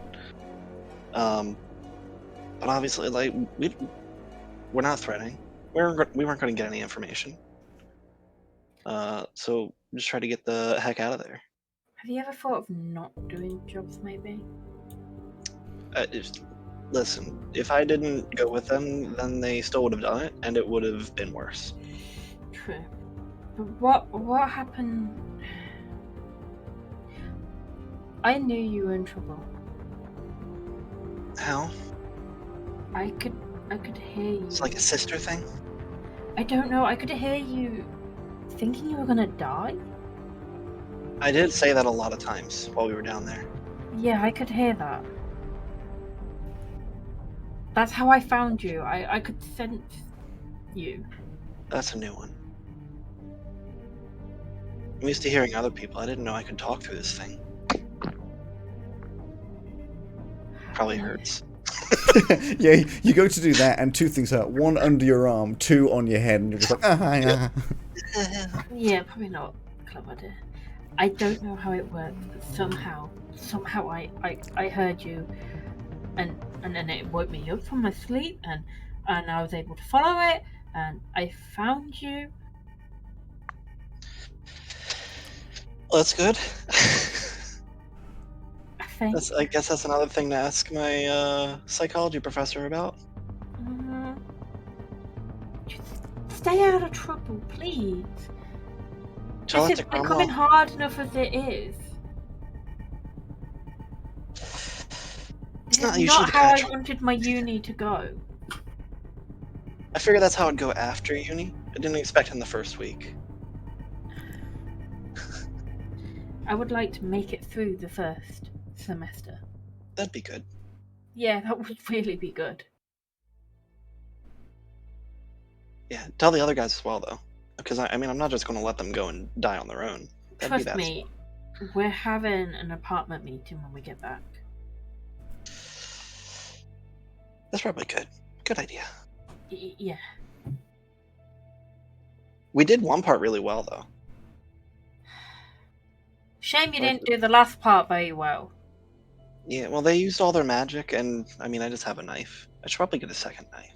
Yeah, why have you only got one? Why didn't Mum and Dad buy you two? I just took the one. I think they gave me a hand-me-down anyway.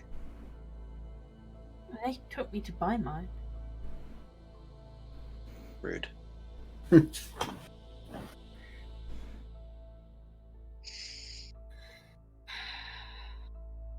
Anyway, let's get this done so we can go back and I can talk to everybody else.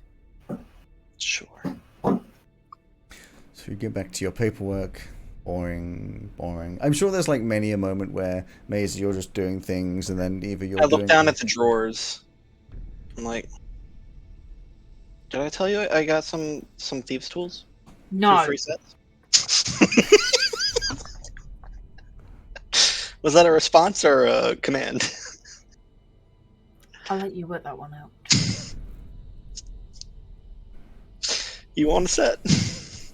I mean, yes. Here you go. Thank you. But don't use yours.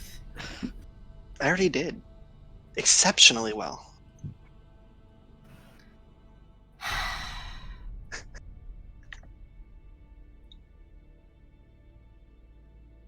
You got Cromwell 25 gold. I mean, he needs it, but we could just give him our money. Yeah, but this was more fun. Until it became not fun. I'd say, what part of being knocked unconscious and hurting like hell is fun? The part where we did like a whole heist scene without getting caught. They never knew we existed. If you didn't get caught, then how did you end up in that alley getting the shit beaten out of you? Because we made some bad decisions after the heist part. You give me a headache. Give myself headaches, I think. Come on, let's just get this done. Okay. You start sorting through it all. Maisie, you're sorting things. Neva, you're sorting your stuff, and then every now and again realizing that Maisie's done the wrong bit of sorting, so doing a bit of her sorting as well. Sometimes I just keep putting it in the same pile without looking. And when you think Neva's not looking, you just grab a pile of them and just put them down. And then she's just like, no. Anyway, meanwhile, whilst this is happening, walking across to the mall, the other three of you, as you work your way over, get to the front of this magical shop. There's still a very boarded up front. Nothing's changed. It still says the Mystery Shack, slightly broken. And you know where the door is, still boarded, but you open it and walk in. And as you walk in, you see, Samir, you haven't seen before. It's what you assume to be an elf, except with like more dark purple skin. Wearing a very fancy white sort of cream suit with a black shirt and a red kind of neckerchief tie, except the jacket of the suit is hung up on the side of just like a broken piece of shelving. The cuffs around the ankles are kind of dirtied up, and the sleeves of the shirt are rolled up, and he's holding a broom and just brushing a load of dust and dirt and stuff from the ground. And as you walk in, he says, "Well, you look worse for wear." So we did find some stuff out, but we also got into a bit of trouble on the way back. Interesting. First question. Who is this? Pointing at Samir. This is our colleague and associate Samir. Samir, this is the employer for the job, Dr. Zegeth Feltrin, owner of the Mystery Shack. And also the chap who asked us to nearly kill yourselves. Well, I we'll get into that because I think it got a bit further than what you might have expected, Doctor. But Samir was invaluable in saving your asses. asses. Saving our lives, And basically. Yes. where is the one that was here previously? She has detention. She's back at the university, but she was Yes. there during the excitement. Yeah, Never she's mind. alive. This is perfectly doable without you. Now, as you would remember, I requested that at this stage we go into a circle of truth to maintain that you are giving me correct information. Absolutely, yes, no problem. Yep. Then please, all step in close and I shall cast this spell. And Can I? Do you want Samir in this, or yes, is he? if he is in Can I representation agree you of... before we're doing this whole thing? I would like to know a bit about you before we just step in close and have you do a spell. If you do not wish to be here, then that is fine, but the payment will No, I not want be... to know who you are. I am Dr. Zegeth Feltrin, owner of the Mystery Shack. Yeah. I am That's confused not- as to what more not new information you information. wish to know in this situation. I do not know who you are. You do not know who I am. This is not pertinent to the mission. I don't even know what the mission is. I just saved a bunch of these guys from... Well, if they have not Monsters. informed you of what their mission was, then I do not see that as a fault of mine. Well, we'll talk about it afterwards. At this point, telling you might put you in the same kind of danger that we were in last night. Essentially, it was a get some information kind of job.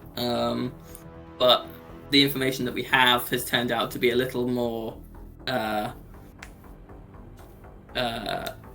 crimey than initially thought, I think. Yeah, I mean, I don't think there's any harm in telling Samir basically our friend the doctor here, his shop was broken into, and he asked us to find out who did it, basically. So that's what we were doing, and we were on the Well, way back. it was more how they did it, wasn't it? Well, How they did it with extra money for the names that would be helpful. So All right, the Doctor? Yeah, the doctor has sort of quite sophisticated defences, and they managed to avoid those, and he was wondering how. So I'm just curious as to why he asked a bunch of university students and not like the city guard or whatever. Because I had been given information that you would be both professional and competent. One of which The may be sandwich true. guy referred us. Unlike the city guard. You said something about corruption, right? I do not trust the city guard. They are full of corruption, and in most of these situations tend to not dive as deep as those who are willing to take money. Yeah. That based on some of the stuff that we were told, that was a good bet. Okay. So please step forward, allow this circle of truth. Mm-hmm. So we user step in. He sort of does a bit of like a Doctor Strange kind of motions with his hands, mutters a little something, and there's this little sort of kind of like golden sparkles come down from his hand to the ground and then slide out sideways and fade away. A little bit of dust is kind of like disturbed on the ground, and you are all put under the circle of truth, which you can, if you wish, of course, resist against, but that is your choice if you wish to fail it purposefully. yeah, I'll be quite happy to fail it purposely. Mm-hmm. I'm gonna roll to see if I could resist it. Probably not, but I will willingly fail. Okay. Just because I was curious. Samir? Yeah, I'm failing. Failing. I don't often get to roll charisma saving throws. Okay. So, happy with that, he says, right, please start from the beginning from when I left you. Give the information you have, and then we'll go from there. Let's see. Now, first of all, we went down. Let's see. What we started off? We looked at the devices you gave us and found some symbols on them. I did not give you any No, devices. we found devices. Oh, that's right. I thought you found out. So, Cal, you've still got yours, right? Yeah, we've had 3 originally, but we've only got 1 left. Here it is, this little Yeah. thing here. He takes it off you and looks and says, curious. They were, Yeah, so they were there's set in like a little mark on the back. They were set in a triangle in your shop. It's like they were sort of perhaps fired in from the outside or something like that. So they were made a. Yeah. I'll just point to the spots in Yeah. the walls where we kind of took them out. Yeah, so it looks like something was fired into here which did some kind of suppression of your security system. So then we took one off, looked at the symbol on the back, tried to determine where they came from. So we went down to someone we know, the blacksmith, so gave us a sort of pointer that it was somewhere down south in, I forgot the area, what's it called? Southreach. Southreach. So we went down there, went to one of the local hostelries where the sort of various ne'er-do-wells hang out. Spoke to a very interesting chap called Squeaky Pete. Nice chap, although it had a bit of a tendency to lose his head. And he sort of told us which shop this device came from, or rather the artificer who would have made it. And we went there, spoke to this lady, my friend Cromwell will remember the names, I'm sure I'm very bad with names.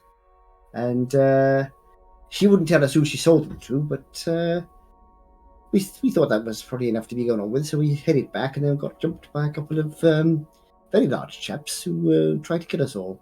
But we managed to make it back, so all's well that ends well. Okay. What were the names? I forget. Yeah, so we've got 3 names for you. First one is Squeaky Pete. So he is unfortunately deceased. However, he did have information for us about where these things can be purchased from. And while he's dead, so we might struggle to question him, maybe. He, I'm sure, has associates that he has gotten information from and that might be interested in maintaining a business relationship, and we can tell you where his haunt was, which was the Salted Tusk. You can decide if that makes that one whole name or if that's 2 names. That's fine. The second name is that the person who made the devices, their name is Fletcher, and their shop is called the Lock and Key, and I will give him also the map that tells us where it is. Yeah. So this is there. She's a blue dragonborn. So if a human girl opens up the door, that's not her, that's her daughter. And I don't think that we got her name.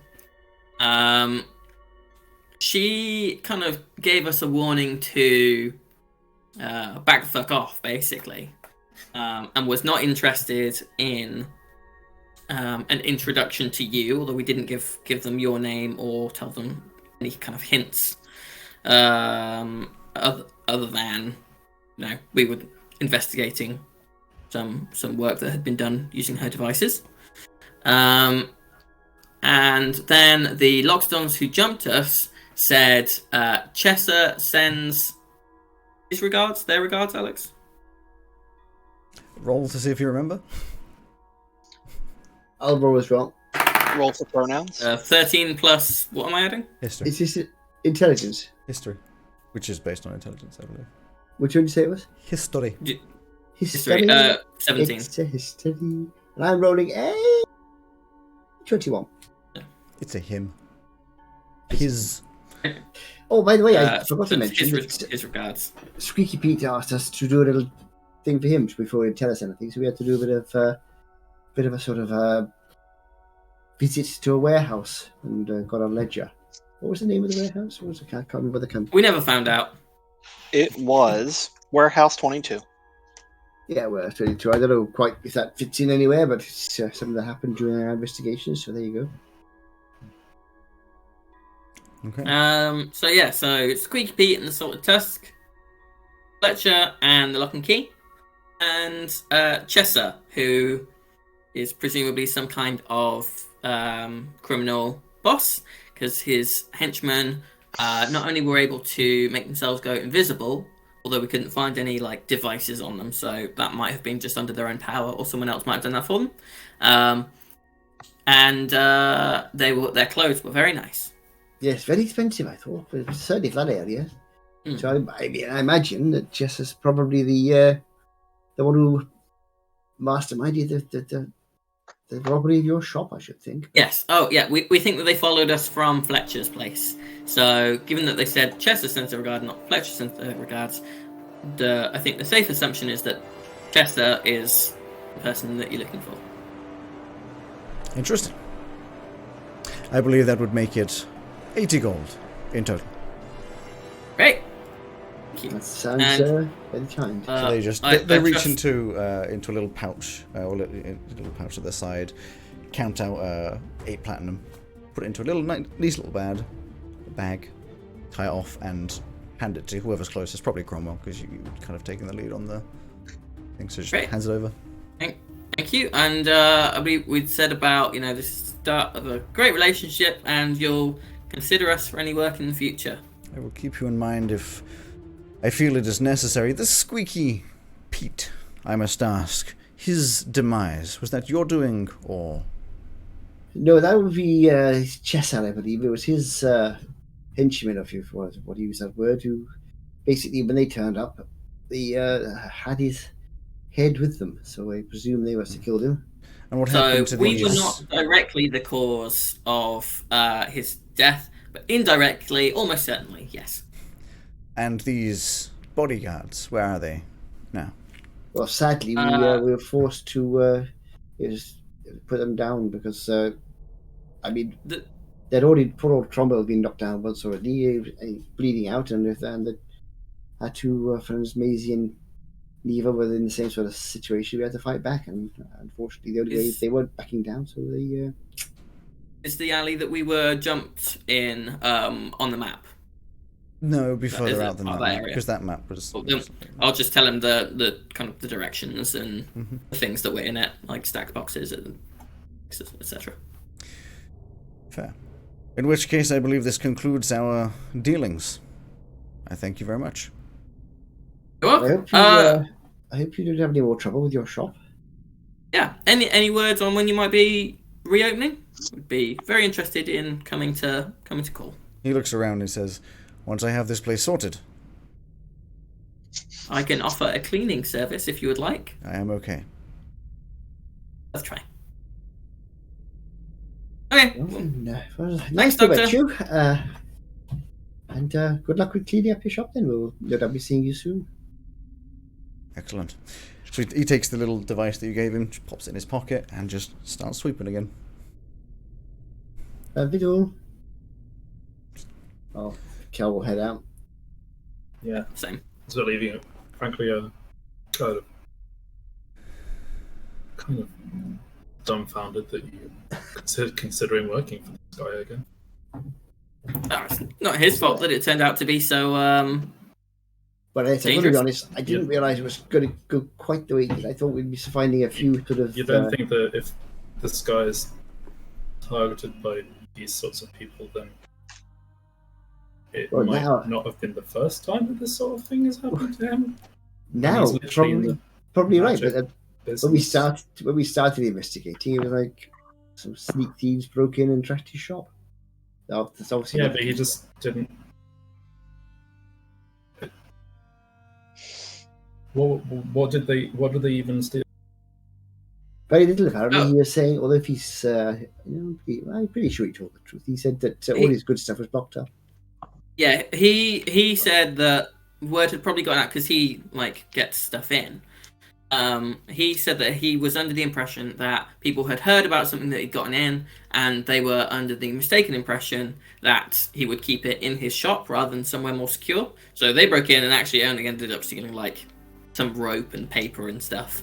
So the thought we had at the time was that it was probably just some grunts who'd been sent in, and being frustrated in having made all the effort, probably just took what was there and left.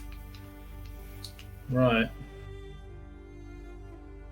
I wouldn't necessarily say that I buy that, but it doesn't matter now anyway. It's all over and done with. So no, I mean my point is, I mean, do what you want to do, I guess. Then.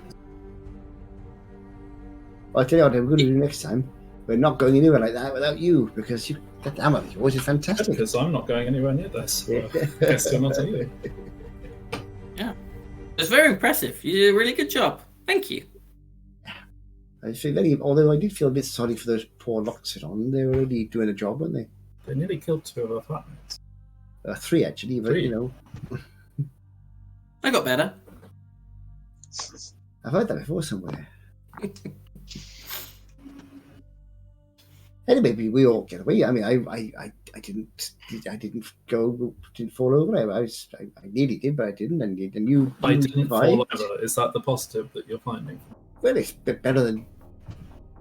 I think that the positive you should be looking at, Cal, is some personal growth, some development in your not only your skill set, but your the things that you're series willing of to do. nice bruises all over your body. Greater good. No, Cal is now a hardened and seasoned criminal. That's not a good thing, though. You do understand that's not a good thing, right? Good. It's useful to have it in your back pocket if you need it. No. I mean, I don't think criminal is the experience I'm looking for here. Somebody who helps other people is somebody who helps other people. I think is what I'm going for, really. Someone who helps people for money, a mercenary. Well, I'd help them even if you hadn't been paid. I wouldn't. The money is very important. So we'll Otherwise, bicker it's our not a way. job. Then it's charity. We'll bicker our way back to the university. Meanwhile, whilst you are discussing the moral grey area of done jobs, we'll say it's lunchtime-ish of Maisie and Neva. The both of you, I believe, didn't pack any kind of lunches. No, we got up late. Well, late for this. So it's lunchtime. I'm sure there's some stomach growling, and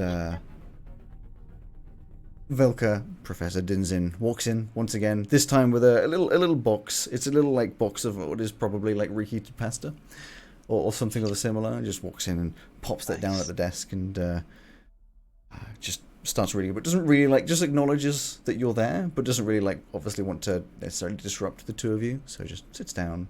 You smell this waft of food coming from that area, and just looks in one of her ledgers and starts just making some sort of notes or other that you're not sure, while she's just nibbling on some food. Okay, I was about to say, where did she set the pasta down? It's at her desk. You guys aren't at that desk, so Professor, yes?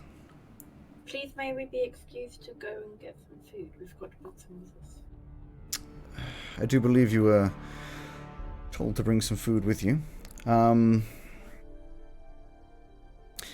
will get somebody to bring some food here. Thank You can see this disappointed look on her face as she stands up, steps outside. If you hadn't got us in this bloody mess, we would have brought food with us. Wait, which mess? Last night! I didn't listen. If you're gonna blame someone, blame Cromwell No. I was planning to get up last night. I was going to prepare us some lunch, store it away, so when we got up this morning, we could bring it with us. But no, someone had to send me "I'm dying" messages. I head dialed you. I don't know. Head dialed. And my side is still hurting. Yeah, Look at it. This is you. I got my no. This is me. This is who I'm supposed to be.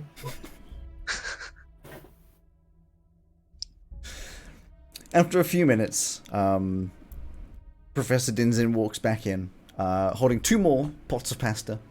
Slightly smaller portions than what she had evidently, possibly run out, or maybe just didn't want to get you as much.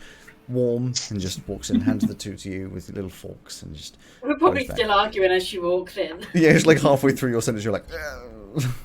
she hands these to you silently, sits back down, gets back to doing what she was doing. Thank you. Let's be quick with the lunch now. We don't want to be wasting time. Oh, Neva's eating and still sorting. Yeah, I'll eat and sort. So you get going.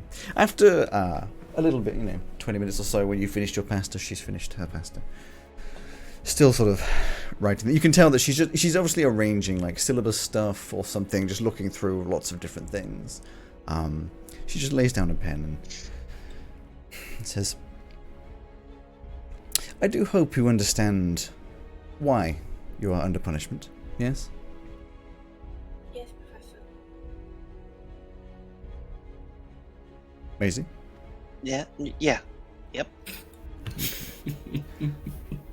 I will say I am disappointed in the actions, especially from you, Maisie. I had personally accepted your application. As a question, was it Maisie or Neva that redid the second time? Neva. It was Neva, yeah. I was interested to see what you could bring to the university, so it has been a not so great start. I'm hoping this will be a small blip in a much better year.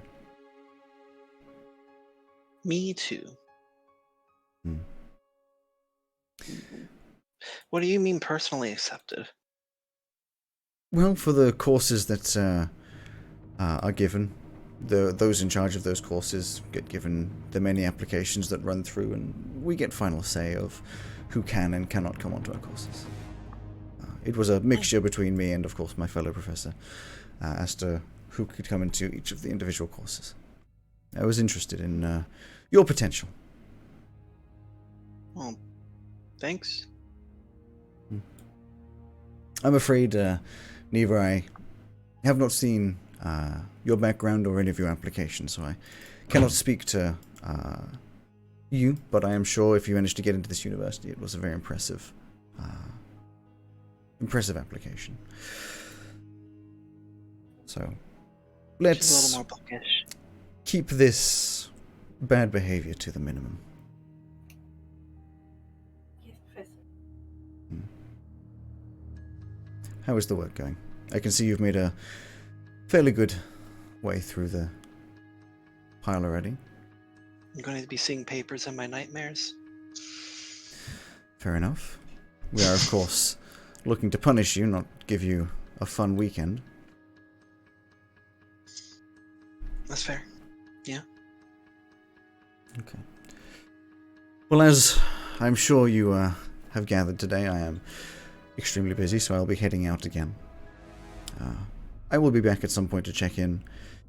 If you do manage to finish, hang around for a while. If I am not back for half an hour or so after you finish, you may head off. But please do make sure that all the work you have done is done properly, or I will have to bring you back at a second weekend. Okay. That's when Neva just gives me the side eye. Okay. She's just doing the thing again, barely looking. Okay. She stands up, grabs the 3 pots of pasta, empty now, and just heads out once again. Will you please do it properly? I do not want to be back here tomorrow. I'm not doing it. What do you mean? You're just aimlessly placing them. You're not looking at them properly. You're not putting them in the Wait, right there's area. a right place to put them? Oh my god. I thought we were just like trying to evenly distribute the piles. You're gonna give me a nervous breakdown. I'm just fucking with you. So after a very, very long afternoon of sorting through the piles, eventually, maybe like, 4:30 or something, like very close to the end, there's no sign of Professor Dinsen, evidently busy elsewhere. You finished up your work, so I'm sure you more than happily escape and run away. Yup. Are the other 3 of you back in the apartment? Mm-hmm. Yeah. What kind of weather is it? It's probably like a sunny day, but not a warm day. Like there's a clear sky. The 2 suns are up there, no clouds, but it's still, only like 12, 13, 14 degrees. It's not warm. Yeah, is it ever warm in Veluna? It can get like, high teens. It doesn't really get like blisteringly hot, but it's a nice day nonetheless. Put on a jacket or so, and you can have a fairly nice day. Yeah, just staying inside. I will try Maisie's door just to see if it opens. Would you lock it? Is there a lock? Yeah, there's locks on the doors. Then yeah, she'd lock. It's locked. Wait. I should go Anyone back to else? my room. No. In which case, yeah, late afternoon, 5 o'clock-ish. The two sisters wander back into the apartment, probably Maisie looking just exhausted. Neva, not less exhausted. You've had a fun day, but still in pain, like, you know, grabbing your side. I had an okay day. Yeah. They step inside. Is everybody like in the room? I assume, at least in their rooms. Yeah, be in my room. Yeah, reading. Who's out in the main area? Or back No. to the She just snuck in. None of Us. None of them, I guess. Well, then, in which case, as you step in, and I'm sure prepare to shout at everybody, we'll take a break. We'll take a break for Oh, 10 thank God, minutes. I need a wee. Right. See you in a sec. Okay. Punishment. We shall see you all in 10 minutes. Oh, it's gone. Everyone's disappeared. Bye. 10 You minutes. said to go. You said it was great. See you in 10 minutes. Nah.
There we go. Hello.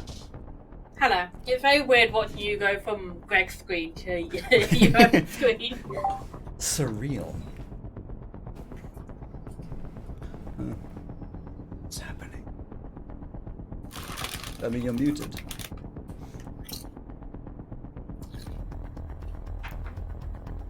Oh, they've lost sound. I don't know. Why. You okay, Greg? You Yeah, are. I think sound's gone. Can you hear us? But you're muted on Discord. You're mute.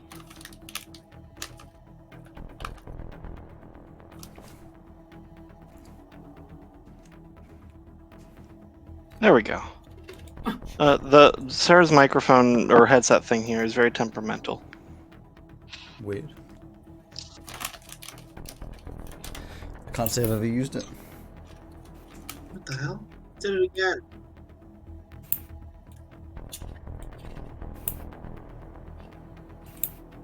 So when do you get internet in the new place?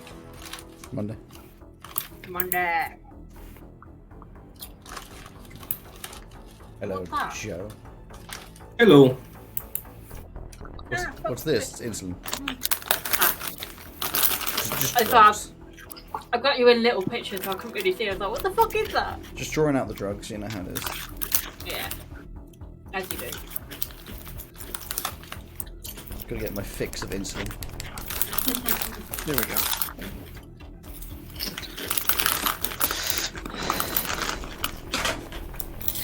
Joe, you're very loud with the crisps. Alright. No, good. Be loud. Wow, you're so chaotic. What's new? That's true. Like, you say that like you're surprised. I'm not.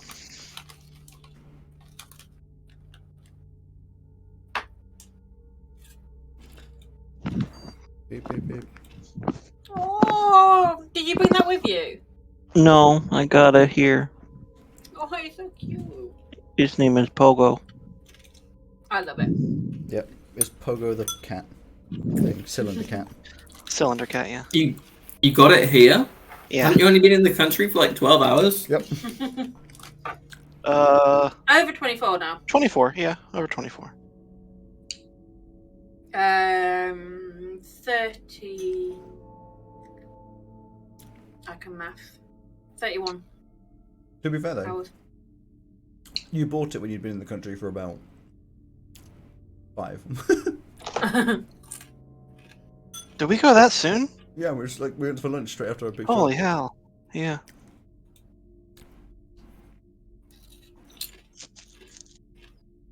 How are you getting it home? I don't know. It's gonna be my head pillow probably. On the plane. I was about to say, do you get a personal item? Because I know when we were flying with Air France, we got our whole luggage and a personal item, which could have been another bag. Yeah, I mean I have a backpack, I'll probably just squeeze it in there. Is that all you travelled with? Is a backpack? And a carry-on bag. Ah, okay, yeah. But so we had carry-on, hold, and personal.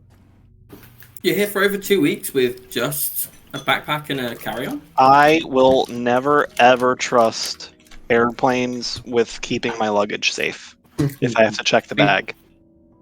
That's fair. I do know someone who he's having to work different contracts in different places at the moment. Mm. And he had to get a flight to, I think it was Norway or something. And they lost his luggage. Mm-hmm. I just hear it too much. It happens then too frequently. He came back, and then his next flight out, they also lost his luggage. Oh man! I'd love to And be that was like, the new luggage that he'd bought to replace the one that hadn't yet been sent back to him. I'd love to be like, oh, you know, it's fine, but like, I'm pretty sure we've lost luggage before, but it got sent to us eventually. I haven't, and touch wood, I will never. But it makes me laugh. I go to France for basically 3.5 days, and I take a hold, a carry-on, and a personal. Greg comes here for 2 weeks and has a carry-on and a personal. I pack very modestly. What can you say? Right. I did as well because I bought all the stuff to come back. Because I'm aware that people are having to finish earlier. let's get Stocking shark. going. As before, I shall pause music and then add in the thingy later. So, Let me mute myself. Hang on. is Purdy dying? She's phasing out of existence. I don't know if that's a thumbs up to I'm okay or thumbs up to I'm dying. Coughing. I'm dying. Good to know. Okay. Do you want to count me in? 3, 2, Hello, sorry. 1. Hello and welcome to Dicebreakers, a D&D podcast and stream with mostly accurate rules and inconsistent character voices. I'm Alex, your host and DM, and with me are Greg, Purdy, Mark, Simon, and Joe, my wonderful players. How is everybody doing? I've started speeding through it again. I need to slow myself down. I just enjoy saying it so quickly. How was This it? wood smells I just good. love how the moment you start doing it, Simon always finds a way to make noises. Always. SARS. Not sorry. I mean, I know you're not sorry. So, I need to press the button and then the button. There we go. Don't forget to press the button. But And then the button. press the button. The butt. So, But it is the Saturday evening after you are still all in so much pain. It is a cool, probably quite dark evening. Is there anything you wish to do before the next day comes? yeah, have a fucking apartment meeting. Oh yeah, you just walked in the apartment. Oh wait, no, I need to do a last time on. So last time on, before the break, This is going so well. before the break, you guys started an alleyway, or should I say, Neva and Samir were given what could only be described as a telephone head call. In some kind of weird connection, or mostly Neva in a weird connection to Maisie, drawing them towards the inevitable doom of their 3 new roommates. They intervened this fight and managed to just about survive the attack and onslaught from 2 gigantic Loxodons who had been brought on by investigations having been done by the other 3, which had gone a little bit awry. In pain, they limped back home, had a rest, woke up in the morning, and then Maisie and Neva immediately had to go off, still in some amount of pain, to do their first of 2 detentions, having to sort through a load of paperwork for the entire day, which was fun on a bun, I'm sure, whilst the others went over back to Dr. Zegeth Feltrin and said, "Oi, here, here's your information, give us the money." And in fact did get the money. I think that about covers it all. A very stormy-faced Neva walks into the apartment, which no one is in, and probably screams. Get out of here now! Which you'd all hear. Okay. Cromwell walks out carrying a crossbow and some crossbow bolts. Neva will pull her daggers out. Okay. Cromwell walks Maisie up will go to her room. and says, No. you keep running out of knives. I have this. Thank you. I'm giving you a light crossbow and crossbow bolts. No. So you can add that to your character sheet. Thank you. So now you can run out of crossbow bolts. Just a light crossbow, or is that Light crossbow. To you, it probably feels a little bit more like a hand crossbow, but it is a light crossbow. Should I mark down a hand crossbow or a light crossbow? No, it'll be a light crossbow. As hilarious as that would be. Just here. It's like one of those little toothpick crossbows. Yeah. How do I do that in this app? Does anybody else walk out of their rooms? And do you need another knife? Yes. No, I'll be okay. Thank you. Okay. Everybody like stumbles out of their room. Neva, We're having an apartment why have you got daggers out? About what? Because I need them. Spin them around, stab them into the table. Why? We are having an apartment meeting. Yeah, I got that. What? Why? Not so much angry at you right now. Oh, okay. So, do not take this as aimed at you. It's this lot. Oh. Yeah. In that case, Samir, would you mind like going to get us? Oh no, I'm backing her up. You could. Oh, okay. I just thought maybe you might want to do something else with your time. No, I just want to make sure that you don't all try to kill yourself. So you upset then? Am I upset? Am I fucking upset? Yeah, that's what I asked. Yes. Of course I am. Well, it's a shame. What is wrong with you guys? Well, nothing. You know I've had a what? nice rest. You keep taking jobs and you keep getting hurt. When will you guys learn? We are here to learn, and you're not learning the most simplest thing of don't stick your nose where it doesn't belong. Oh no, you've got to help where you can. Yeah, is it No, sticking your no, nose no, in somewhere no. it doesn't belong if you take a Right. job? Like, take a normal job that doesn't involve, like, killing giant rats or stealing secrets from the criminal underworld. I think it's fair to say you have all seen me say I am volunteering to be one of the apprentices. Like, I have tried that, and on Monday it'll be office hours, and I can go to the other professor and ask him. There are jobs that are not just apprenticeships, I assume. Yeah, go Well, yeah, work like in a shop. I could ask that guy at the sandwich shop for a job, but there's Exactly. two problems with that. One, this place is full of rats. but like, They're not giant rats anymore, I think. well, You hopefully. guys are gonna give me an aneurysm. And the second one is that won't help me as much with my, with what I'm here to do. So, I will try and get one of those first. But in the meantime, an opportunity very directly presented itself to us with someone who we might want to get in with, the owner of the local magic shop. This is not a guy who is just like blowing up balloon animals and then making them animate. Guys, No, we're other people students. are blowing up us when we do job spinning. We Well, I are gotta- students. I've got to be honest. If I had known we were going to be ending up going down that end of town and getting involved with the sort of shady end of society, I probably wouldn't have gone along. What But, did you expect to happen? Well, I wanted to help someone who's in trouble. Yeah, and you did a very good job of it too. As did you, Yes. Maisie. You also we did a good job. We did a nice thing for someone.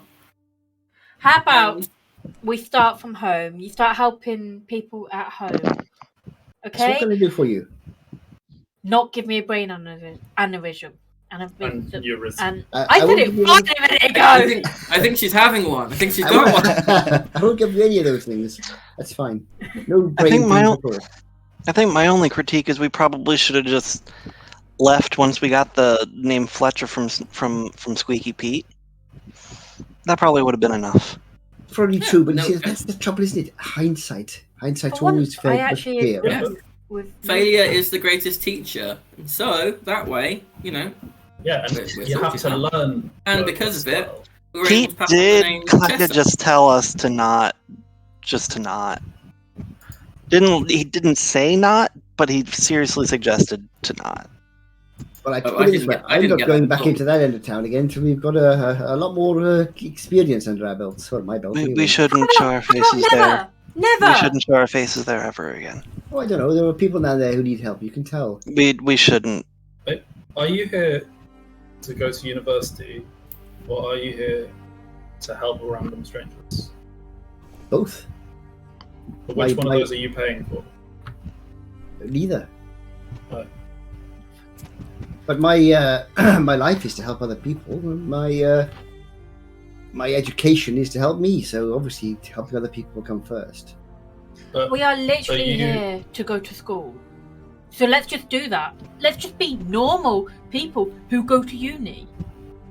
it's Yeah, just it's like Monday. Well, I'm happy You know, with that. that'll be a but- lot easier to do. Normal. I mean, I don't know anybody who's gone to uni. So I don't know what a normal person who goes to uni is. there are lots of people around here that you. Yeah. Yeah, but we've always. How about you go ask Gail? Ask What do you Gail what a normal person Gail's around not here getting would killed on the do. weekends. All we need to Exactly. ask. I assume. We must protect Gail at all costs. We need to ask the professors, really. Somebody who's seen lots of years of your students. I think if the professors found out what you guys are doing, you may not Are you even joining be them in here the section? anymore. Well, that would be Either not to point fingers, but do you want to make that argument right now? Yes, I do.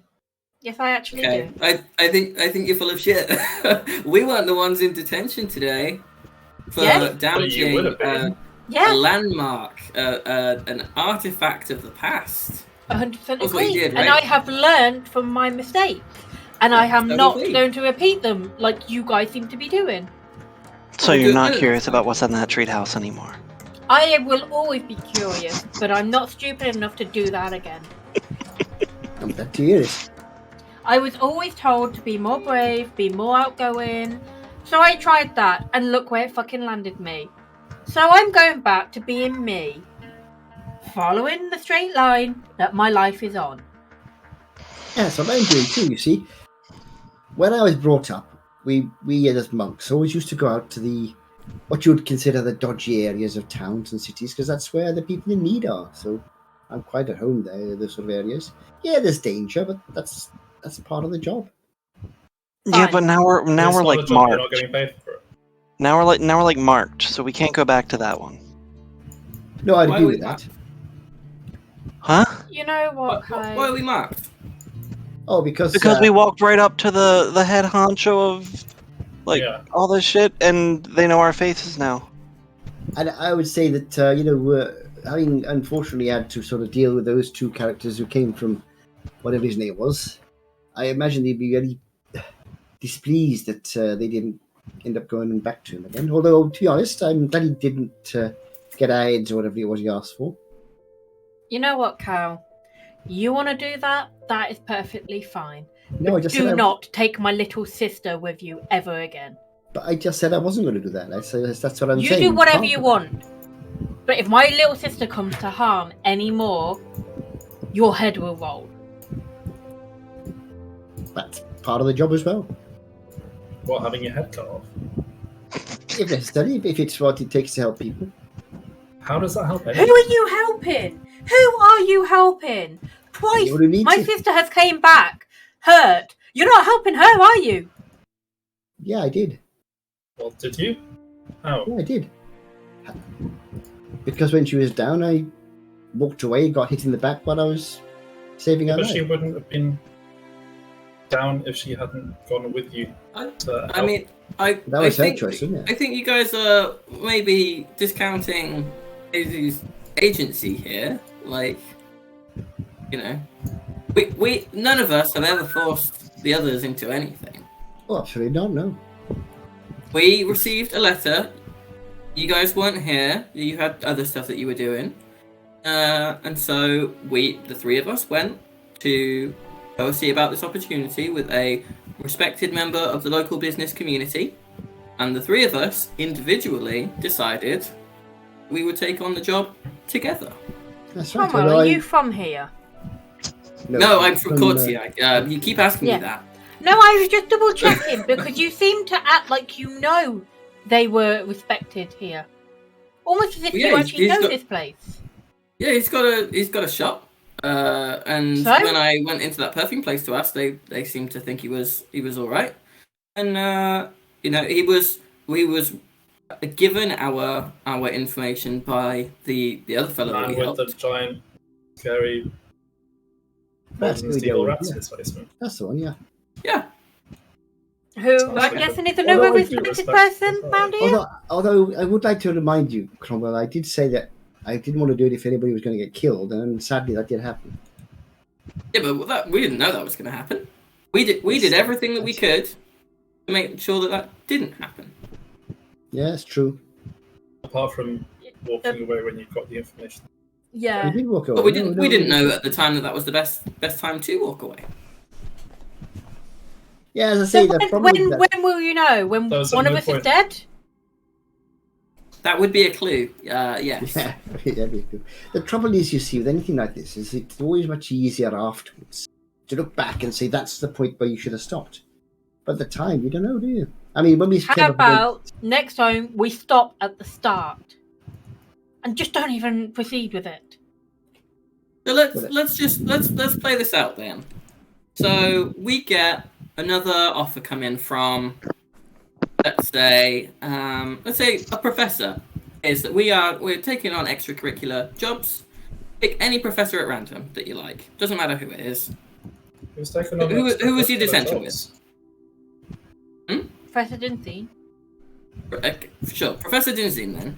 They come to us and say, hey, I've just got a job that I'd like you to do for me.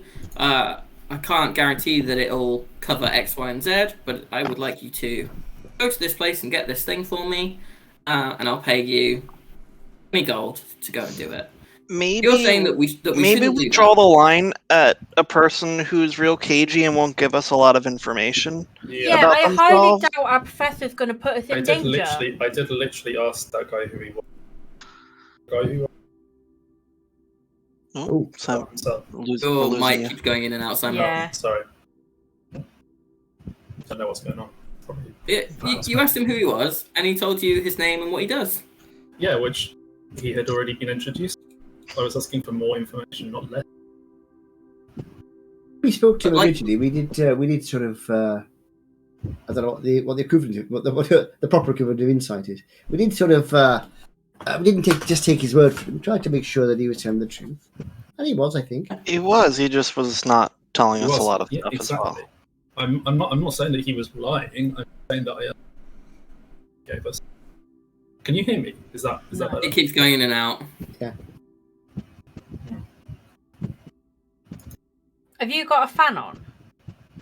I think that might be the noise trying to- suppression might be trying to cut that out. Yeah. If you change the voice activity on Discord, that'll probably help, like the voice detection activity. Is this better? I'm also So not convinced far. it's going in that Yeah. So microphone. far, yeah. It's not cutting out anymore. I'm also Okay. not convinced it's that microphone. Oh. Bullshit. Anyway. what was It's I working saying? now. Oh, yeah, I was like, I'm not saying that he was lying. I'm just saying that I asked him for more information and he gave me the same information that I already had, Yeah. even when I pressed him. Cromwell, I He understand doesn't you seem like need the most money. reputable man. I think that's probably true. As I say, hindsight's a wonderful thing. But anyway, the point is, Listen, we helped somebody who needed help. We got back home. The classes start. What day is it? Thursday. On Monday. that's not what's the input. Cromwell, I think we understand found the you need line. money, right? You said earlier that you don't want to do something like that again if I'm not going. I'm not going. So you're not going to do something like that. That's pretty much the Yeah, probably true. Yeah. Well, I don't know. I'll see. Depends who it is. Like if somebody's Who Yeah, yes, is so problem. important that you could potentially have your friends die? anybody. We're all Anybody, well to help each other. literally anybody. Yes. So if So I come to you're you and saying- I say, help, Kelly, I need help with my friends not dying on dangerous missions. Yeah. Then at the moment I'm helping you, but So continue helping me, yeah? if somebody says, "Oh, my Help, I child-" need you to sacrifice your friends on a dangerous mission in order to Oh, no, get because some information about my shop where people broke in think- and nothing was stolen. I think you're confusing helping people with doing everything you're told, which is not quite the same thing. No, I think you Callie, if It's exactly we're a what you're little doing. if we're a little more careful with what jobs we take, then we can be better at helping people do bigger stuff in the future. How about we And just can do help them normal longer. jobs, like working at a sandwich shop, or Exactly. working at a pub, Window or cleaner. helping professors? Just a normal job. There's There's also you a said balance you- of practicing the stuff that we plan to But- study for, and You'll presumably the It's reason not that you're going that- to university, Kelly, is because it will help you to get better at helping people. Yes, Right. absolutely. Yes. Uh-huh. And you can only get better at helping people if you're alive. Absolutely, yes. But on the other hand, there's no point learning how to help people if you don't help people. Yeah, but if you were And we're that not good at saying- if you were that good at helping people already, you wouldn't be here. The reason that you are here is to But learn if how you- to help people better. So there's no point in doing it now before you're good at it. But then you're But no- how do you quantify being good at helping people? Graduating. You Why help people not literally getting anyone. your friends killed? No, that's fine. Why I not? mean, I wouldn't ever ask anyone to come with me if they want to help me to help someone. That's great, but I wouldn't actually ask anyone to come with me. Yeah, We're but- not throwing fine, it's ourselves your funeral. headlong into it's- danger. There was no reason to think that we were going to end up in an alley being beaten up by two, You Well, took a it's job all from a from- shady There's person. several points in that, as far as I can tell, where you could have gone. oh, this probably isn't the safest situation, maybe we should back off. I think that that's probably point- true now. We were thinking that it was pretty safe. No, we were told, shove off. So we did. So we did. Ah. It's not like we sort of... Well, we went to see this... we were told to shove off by multiple people before that, to be fair. But I'm kind of just used to... Like, if you have to get to like the crime boss to tell you to shove off, did nobody before that tell you to shove off? No, a lot of people did. No, I don't So believe why didn't you she was- listen? I don't believe she was the crime boss. She was an artificer. She was someone who made stuff. Okay, somebody. She's clearly not a grunt. It's Correct. probably like a crime boss. I mean, you So wouldn't- if you wouldn't somebody think- tells you to independent shove off, you contractor. listen to them. No, I No, don't. carry on doing what you're doing. But Yeah, we no, did no, listen no. to her. If you go to the Yeah, dodgy but my ends of... point is that you shouldn't have had it. You shouldn't have even met her in the first place. The bartender and Squeaky Pete also both If you told go us to get if you off. go to the dodgy end of town, you're always going to find people telling you to sort off because they don't So- understand what's going on, and it's not them you've got to worry about. It's those you're trying to help that are worried about. Cal, Suggestion. I think your dodgy end is completely different to the dodgy perhaps- end here. They How did about do you the use thing the- where everybody in the bar stops doing what they're doing and looks at us like we don't belong there as well. That was probably also pretty good. Also, Yeah, I've had that yeah, before. maybe. I get that. I get that all the time when I wear my jobs that mooch coat. involve going to the dodgy end of town, you're perhaps already perhaps we take jobs that don't involve going to the dodgy end of town. We take Yeah. jobs that involve the safe end of town, But that's where things are you know, safe and friends don't die. but Cal, where you do don't think know they- this city from acting like you do. You're not invincible, and you're going to take us down with you. If you're going to help people, right, you got to go where the people who need help are. And in that rich end of town, there's nobody who needs help. They might want help because they've, I don't know, one of their resources is a bit poorly, but that's not someone who needs help. To be fair, the Resources guy is that one of asked the us to do the resources. job The was people who need help are the ones who don't know where the next meal's coming from. They live in the dodgy end of town. Why did we help someone from this end of town then? Yeah, we were helping the magic shop. Because I'm that was just the saying previous that leader that man who presented sells itself. magical artifacts, I'm sure he's really struggling to find food. Yeah, exactly. And this is why, as I say, I wouldn't work for him again. That was You the know opportunity what? that presented I'm itself. done. That's why I'm we did it. disappointed Oh, yeah. in you three. You're arguing because I do not want to be ever involved in anything you get up to, Cal. I'm done. Well, that's okay. I mean, I would never ask anyone to do anything they didn't want to do. Yeah, but the point is, we care about your safety and your well-being. That's very kind. So yeah, so if you put yourself into dangerous situations, we will feel forced to get involved. Yes, okay. That's not on Cal. No, that's a fair point, though. That's a fair It point. is That on is Cal. on Cal. Absolutely We have it is. warned them This is that sort of we it, are not because- comfortable with what they're doing, and that if them, or any of you guys are in a situation there where you need help, we're not going to deny it. No, that's a very fair point, actually. Because if one of you was in danger, I would have to come and try and help you, of course. Mhm.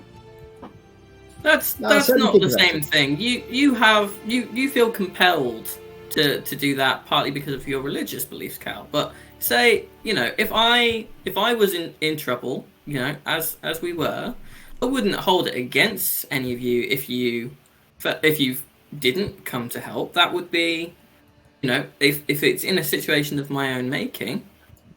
So I understand what you're saying about you feel concern, for Cal, and so you would want to go and help him. No, But you're I not would under have any to. obligation to. I But am. I am, because it's my friend. Yeah, I can see what they're saying. Because if in that situation you're talking about, although you're right, there's no obligation. I would feel that obligation, even though you don't actually feel there is an obligation. So I can see what they're saying.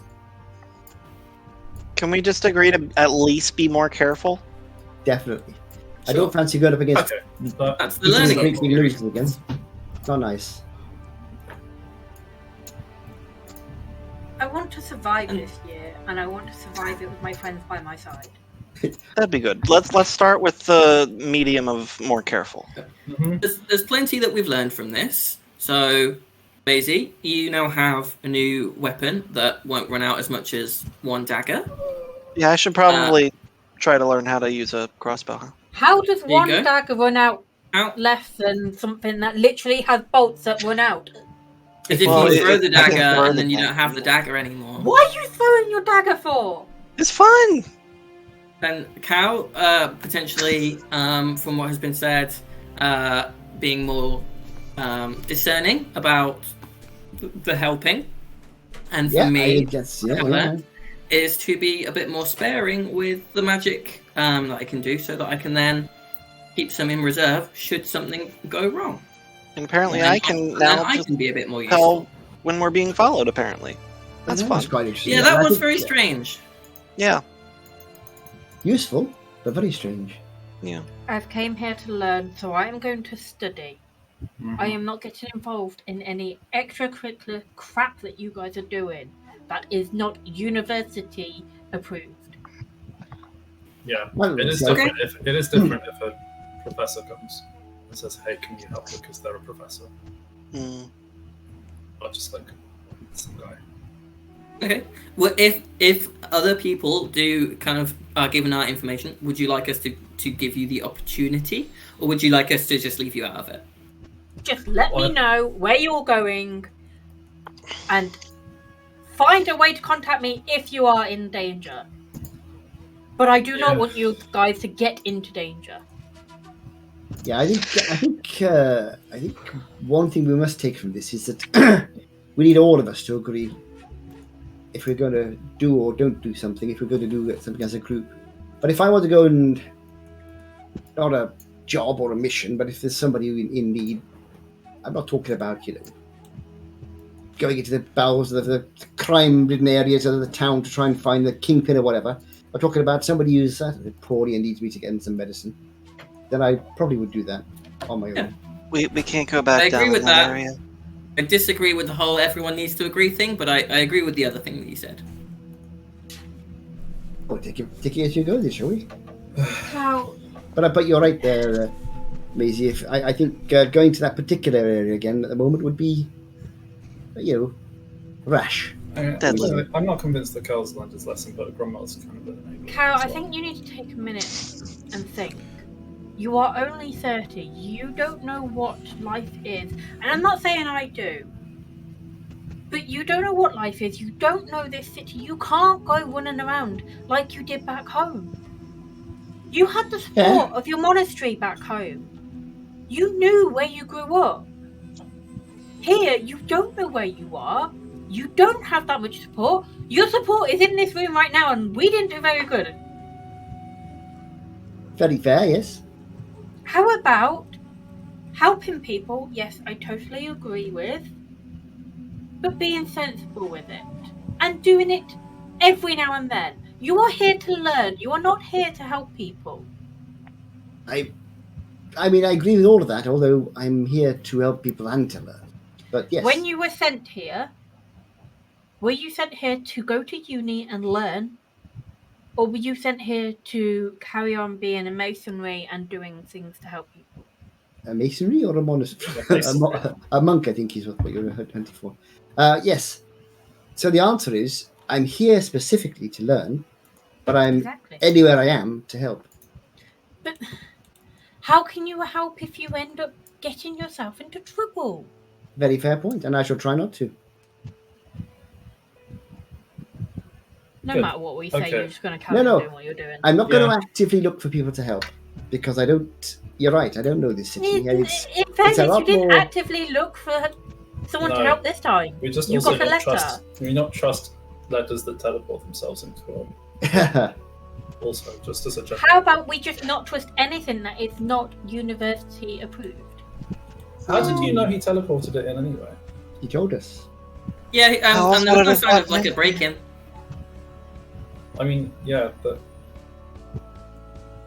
there are like subterfuge students here, and people who like to play pranks, including people who, are next door and stuff. Like, maybe one of them would break into our room and then lead us into a dangerous situation for a prank. Yeah. Possible. University approved jobs and helping. Okay? We can even see if we can set up some form of help bank where people who genuinely need our help can come to us. But it is all done people who are in desperate need above of wine. board.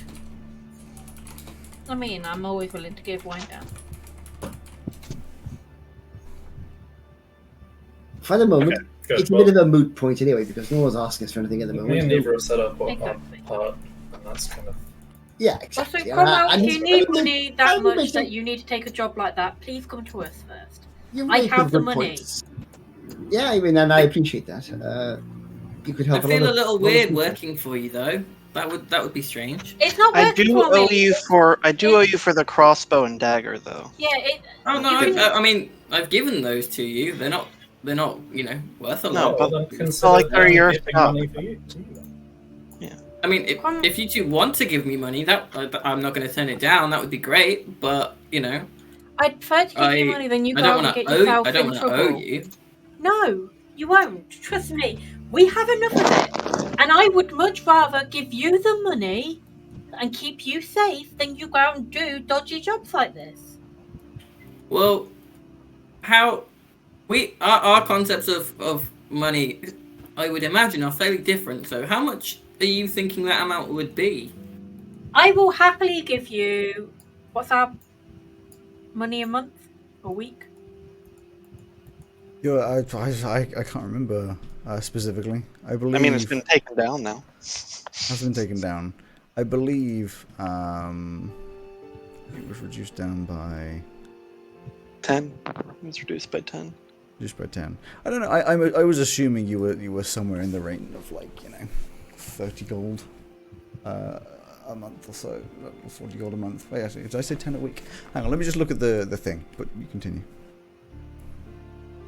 I will give you X amount of my weekly allowance a week to keep you from doing dodgy jobs. I will happily do that. Okay, It hasn't been made as a comment as to it was just 10 pieces from your personal accounts. I'd say per month you probably get 30 gold, which is. I will fair happily amount. give you 10 gold a month to stop you from doing dodgy jobs. And for reference, that's like a decent job's worth of money. Like that's the kind of job that you'd be like, I'll go to university and then probably get a job that gives me 10 gold a month.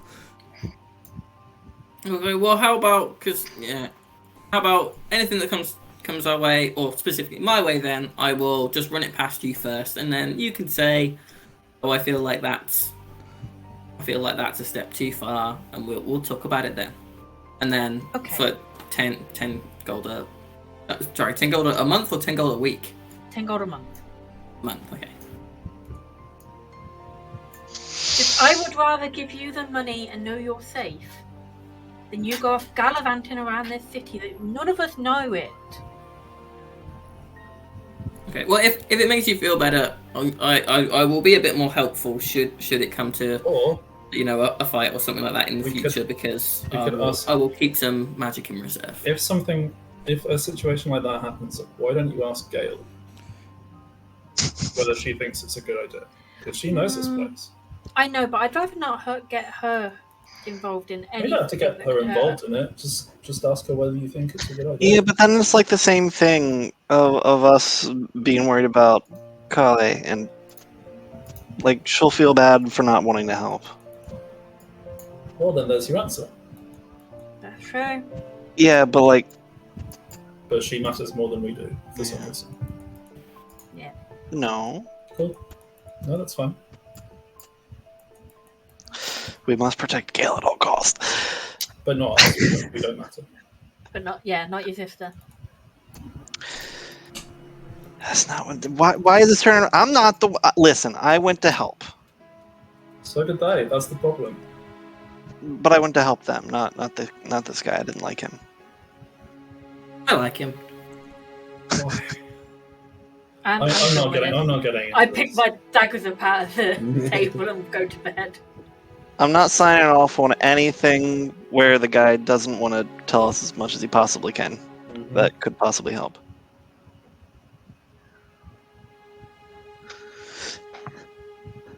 Neva walks. I mean, it's like 6 o'clock, so probably just to your room. But yeah, you pick up your knives, just walk off. Yeah, I'm done. Here's 20 gold for the stuff, Cromwell. Thank you. 20 gold for a light crossbow and some bolts. Yeah. Oh, thank you. Are we square? This is we're a good. lot for. Oh, thank you. No problem.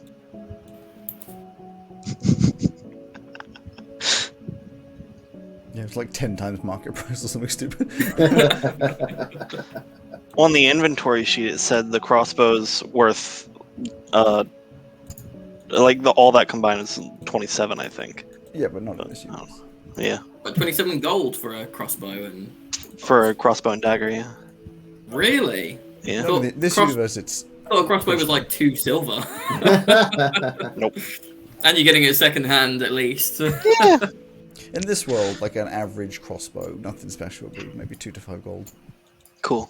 Well, Yeah. Maisie's gonna go in her room and carve like some cool stuff in the wood of the crossbow. It's just left with the 3 of you then. Samir, Cromwell, no, I'm heading back to my room. and just the 2, Cromwell and Calais. The troublemakers. Well, I think adventure, isn't it? So, So, I Just think think a about the- congratulations I is know. in order, Carly. It's amazing that the tiefling taking subterfuge classes is not one of the troublemakers. well, the irony Tiefling there taking is subterfuge classes is also rich, so it doesn't Yeah, have to do quite as much. the irony is the quest that is Neva and Maisie getting in trouble is literally called Troublemakers. Yeah. And there's also irony that the reason that they got so banged up in the last mission is because we weren't there. Me and Bertie. But this is the thing. Like, it's irony that the girls are in detention for breaking some wood off of a treehouse. Well, these guys are going around Going almost on with getting the everyone local crime killed. boss, yeah. University versus real life. Anyway, It's alright, guys. Next time you're not here and Alex gives us a quest to do, we'll just sit. Yeah. I think Good that's, idea. Good hilariously, plan. that's the lesson that we've learned: is don't take the bait.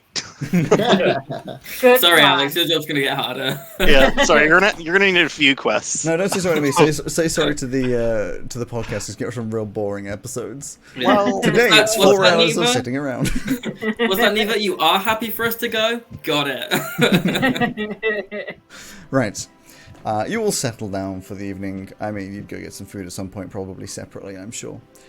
I'm gonna give Carly, just as if we're heading back to rooms, I'm just gonna give Carly a pat on the lower back because that's as high as I can reach. a low 5.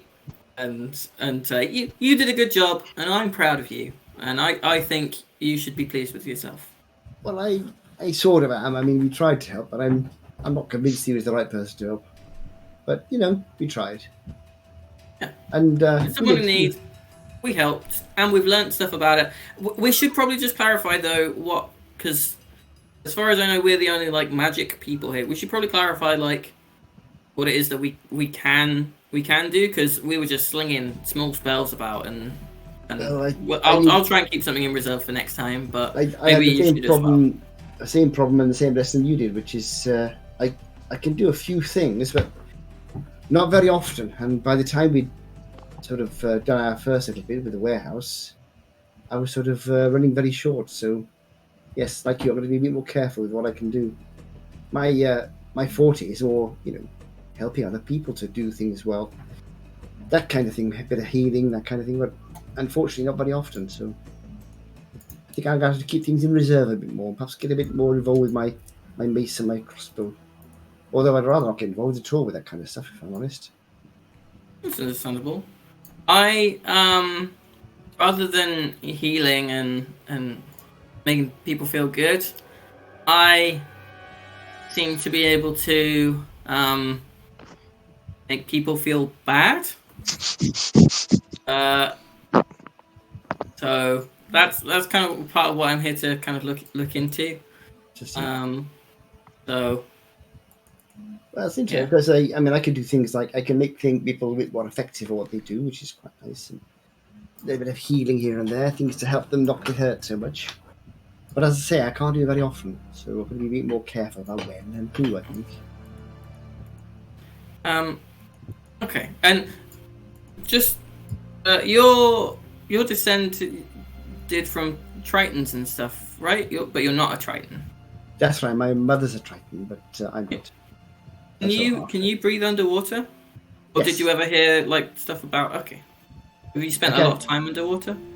Yeah, I've visited my family, but I can't. My mother can breathe indefinitely. I can't do that. I can go to order for quite a while though. I can go for an hour or so, I suppose. But eventually, I have to get it some air. Okay. But you know, it's enough to get down to a Triton city, and then they normally have air bubbles and that kind of thing, so I can get by. Well, maybe I'd like to see it someday. Maybe we could go at some point. Yeah, sure. If you'd, when we get to the holidays, perhaps you can come and visit. I'm sure my parents would love to meet you. Yeah. Well, I mean, with 10 gold a month, I might even be able to afford to. Well, I mean, you wouldn't need to pay anything when you got there, of course, because you can stay with us at the monastery or even at the That's my very kind. I would city. I'd love to see this famous monastery that you clearly have a lot of respect for. So, just say you did a good job, and I think that you should be pleased with yourself. And so did you. No. I was very impressed, although I'd be worried for a minute there when he fell over, and then also when you were inside the barrel and he hit it with that big hammer thing, I thought, oh dear. So I think you did very well, actually. I got very lucky. Kale's only thoughts in a deathly fight. Oh dear. Oh dear. Dear. Oh You no.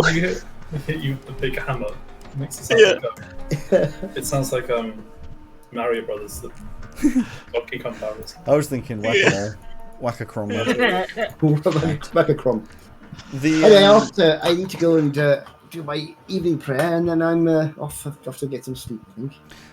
So the evening continues on, all feeling different amounts of happiness and sadness. Until eventually you'll fall asleep, have some food, fall asleep, and then the Sunday morning comes around, I'm sure, far too quickly for a couple of you. Yeah. 8 o'clock. Neither prepared lunch for them. I believe you. Night before. Sandwiches or something. Yeah. Angrily. Angrily. So you wake up in the morning. I'm sure the rest of you again are sort of up and vaguely about, but you guys got up, go across to the same place. Although this time you were told to go to the guild hall. No, we're going to guild. The guild vault. You step inside again. Just nobody around, and you walk around to the vault, and there is Professor Dinzin once again waiting. She's just standing in front of. So as you know, obviously there's the. Do I have the? You guys have the map for the. Mm-hmm. It's where the bathhouse used to be. Guild hall. It is. I just want to put myself because I can't remember quite the. Yes. So in front of the guild hall, there's like a door which is locked off, and she's standing in front of that, and as you walk, she says, "Morning, girls. Again, I'm sure you know what you're doing here. I have a notepad and a sticker wand for the both of you. For each item here, you will need to use the sticker wand to apply a number to the weapon. You'll then note the number on the pad and fill in the columns appropriately, ensuring full detail of condition is noted down. If I feel the columns have not been filled sufficiently, I will make you redo them, the same as yesterday. I'm more than happy for conversation, music, but don't let it affect your work. Okay? We have 2 vaults. You are welcome to take them individually or work in the same one. Just make sure it's done correctly. Yes? Yes. Okay. And did you bring lunch today? Yes, Professor. Good. I have things to do, but again, as usual, I will be checking in. Okay. And she turns around, puts like a big lock, a big key into like a fairly hefty lock in the front door, opens that, and you walk into a very small corridor that has 2 big like vault doors on the left and the right. She goes to the one on the left, and it doesn't seem to be a keypad, but she's tapping in some particular kind of order, and then you hear like a and she just spins the big, vault wheel, and it just and she just pushes the door in. You can see it's like a thick steel door, and she pushes that Any in. chance I can take note of where? Give me a perception check. Oh, that's the D12. Perception check is only 13. No, definitely not. It was like you didn't realize it was going to happen, and then by the time she's done it, she was like, and you're shit. like, oh, what the hell? Did I get like one no. or two numbers in there? You weren't even sure if they're numbers. Like, there's nothing on. It was like a flat wall that she was just poking in some order. You don't even know what she did. Damn it! Then she turns around, goes to the other one. I'm paying attention this time. You can try, and then opens up the second door. No, it's a 16.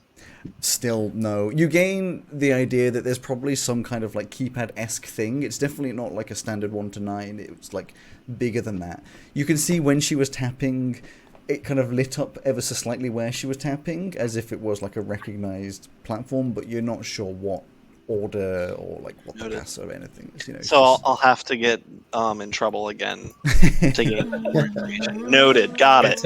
It turns out it's not a key. The keypad is just like an iris biometric, and she's playing Tap Tap Revolution. Oh, tap, tap. Anyway, and then she turns around and says, "Good luck," and then hands you these 2 wands. They're very boring, just like straight dark wood sticks, with a little like. It's kind of like a sensory button. You know the buttons which aren't really buttons, like the kind of you touch it and it does a thing. It's one of those on the sort of hilt, if that exists, of a wand, the sort of bottom part. And then it also hands you little notepads, which have these like columns. It's like item number, item name, or item type, item name, condition, and then like position, like vault number, and then position in vault. It's like to fill in for all of them.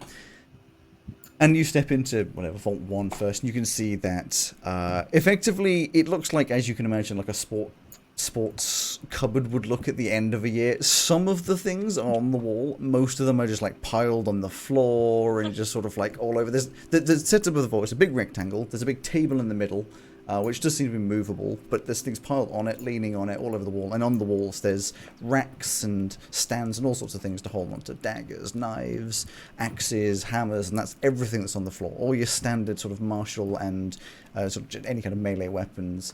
In this one. In the other one, it's very similar, except it also includes like a lot of long bows, short bows, crossbows, light crossbows, heavy crossbows, and bolts and things like that. Quivers. Excuse me. And yeah, none of them are numbered. None of them have anything particularly. It's just like a massive mess. When the first time I the do press this, has gone, Neva will spin round to Maisie, point the wand in her face, went, "Behave. You've been in enough shit this semester already. Do not do anything stupid." I've got an idea that could benefit both of us. I don't like your ideas this week. My idea is that I'll do the stickering and the inspection, and then I'll just like say what I'm seeing. Because I'm going to tell you right now, if I have to mark down the stuff myself, it's not going to be very thorough. I'm not worried about you marking down stuff. I'm worried about you taking stuff. I'm not, but see, if we do it together, you can watch as I'm Fine. reading things. Yeah. I'm going to keep a close eye on you. I like that you didn't even finish the protestation that you weren't going to steal something, and instead, therefore, you can watch and make sure I don't. Exactly. There's no making promises isn't worth it. It's a waste of breath. So you pick up the first thing, a nice, short sword. You point the wand at it. You press the button, and just like a clicker, it's not like an actual sticker appears. It's almost like a false sort of wood burning in the handle. It just leaves a little mark that just says wand. Cool. I do play around with it a little bit and saying, well, the balance is a little off. Yeah, it seems you can't mark the same item twice, so you put the one on it and that's it, and then it waits for like a second one. It's a very boring wand, all in all. Like compared to what wands can be, it's kind of just like. Okay. Well, it's a tool. I mean, what? You mean what? That's okay. If you know, you know. That's what I'm concerned about, Simon. I think the way my head went was not good. I think that you should explain it, Simon. Let us all in on the table. I think we should It's funny 'cause sex continue. toys. Okay. So. Okay. We were on the same page. Yeah, we were all unfortunate. on the same page That's while trying to unfortunate. continue. So, Anyways, you start off, and I mean, like, the conditions of them, they're chipped. They've got, like, marking stuff. They're not, like, good condition weapons in the slightest. Most of them aren't even particularly sharp. you can tell they're weapons that have been like misused and badly used continuously, as is obviously expected from this kind of a place, whilst learning to use any of these sorts of things. And it just takes a long while. Like again, you just sort of, that's number one. This is the weapon. This is where it is. We're team working it though. We're focusing on the stuff we're good at individually, and going that way. After a couple of hours, once you've like stacked up a load of things, working through it, Professor Clinton does come back, check in, just make sure everything's okay. She comes back a lot less for this one. Seems she's probably in her office or like in elsewhere doing things. There's not a lot of reason to go around here, but just sort of checking that everything's going okay. Is there anything you want to deviate for? You're just doing the whole thing as fast as you can, just get it all done.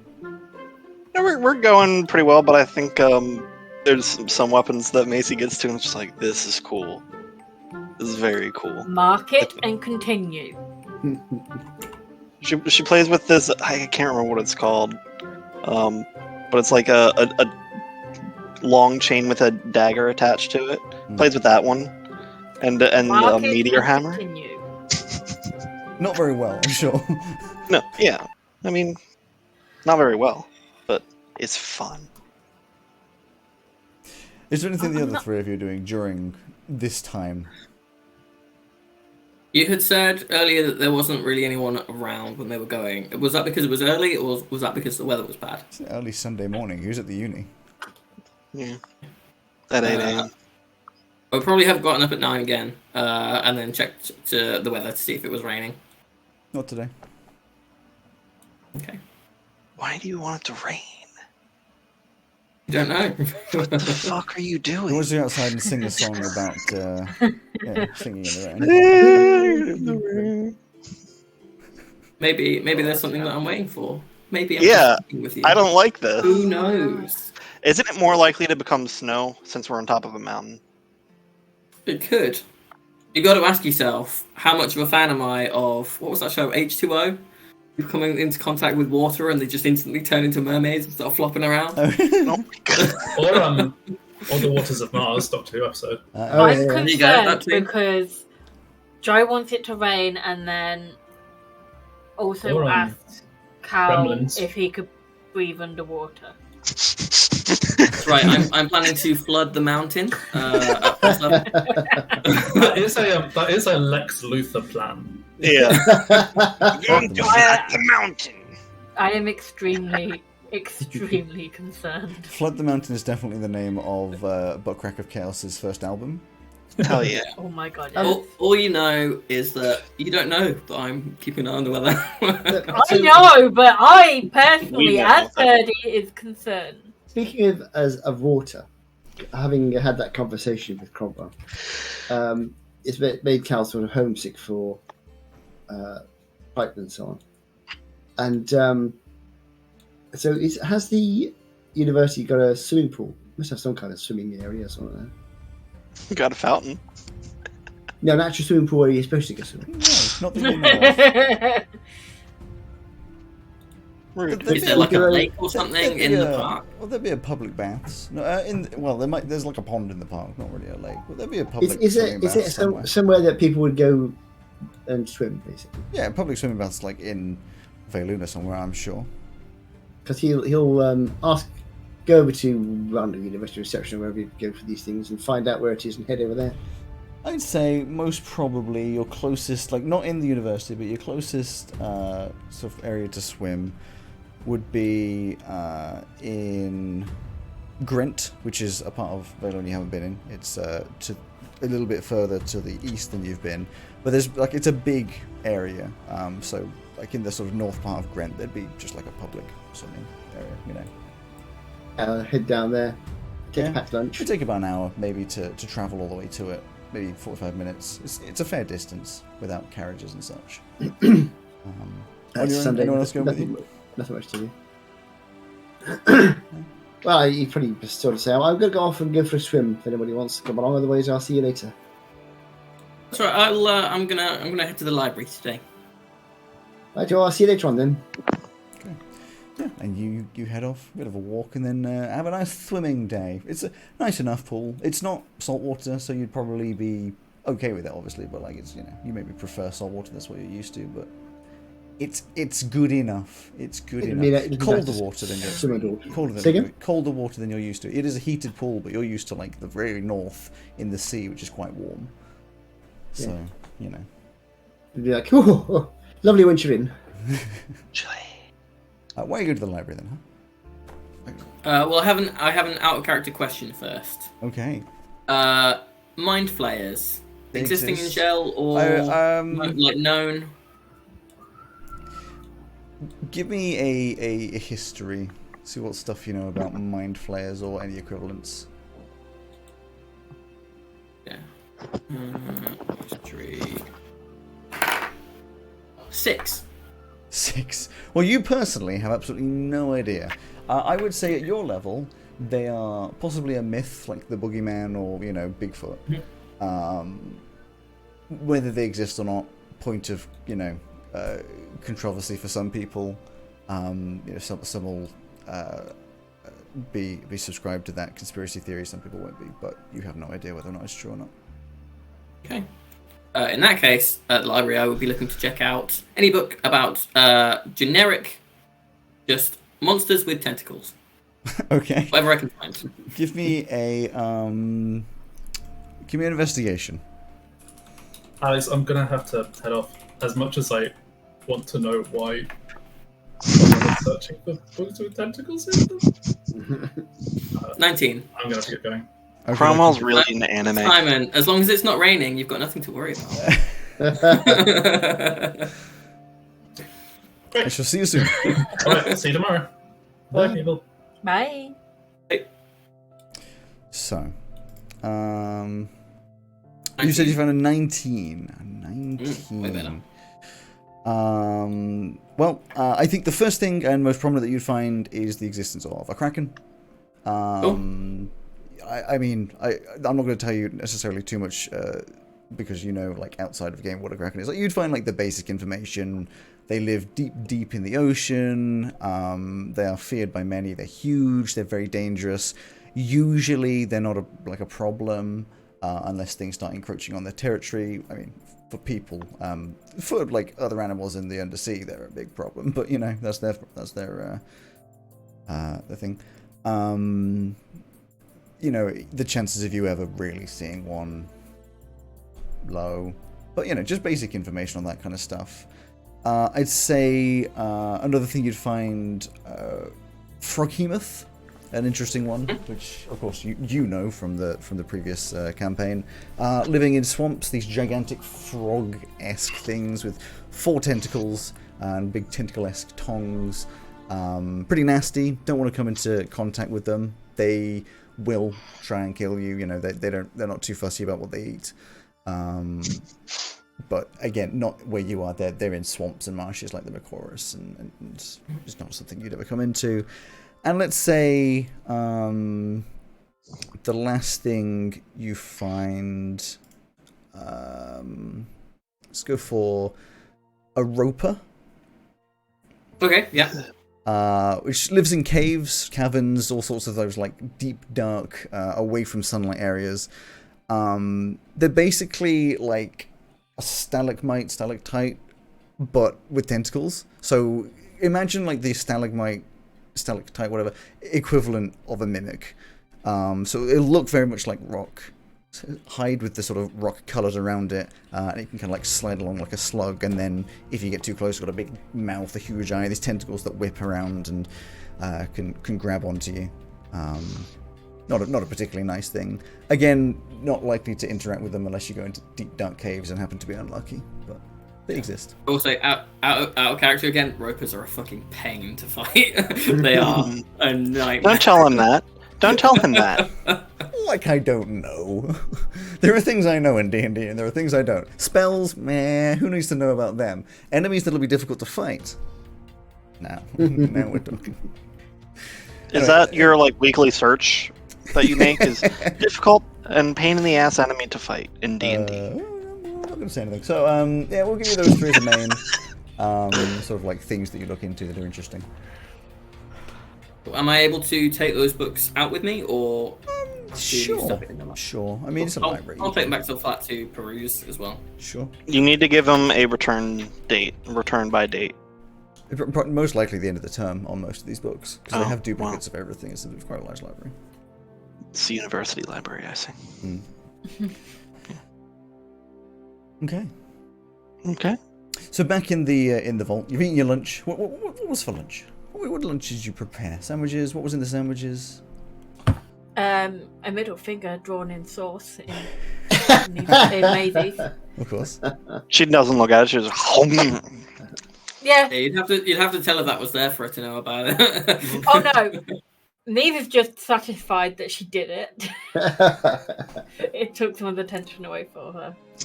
I don't know, whatever cold meat she would have been able to get her hands on. Standard stuff. Not the most exciting lunch, but food nonetheless. Yeah. Have a nice lunch, get going. Both of you give me like a... God, I don't even know what I roll for like efficiency at organizing things. Give me a... survival roll.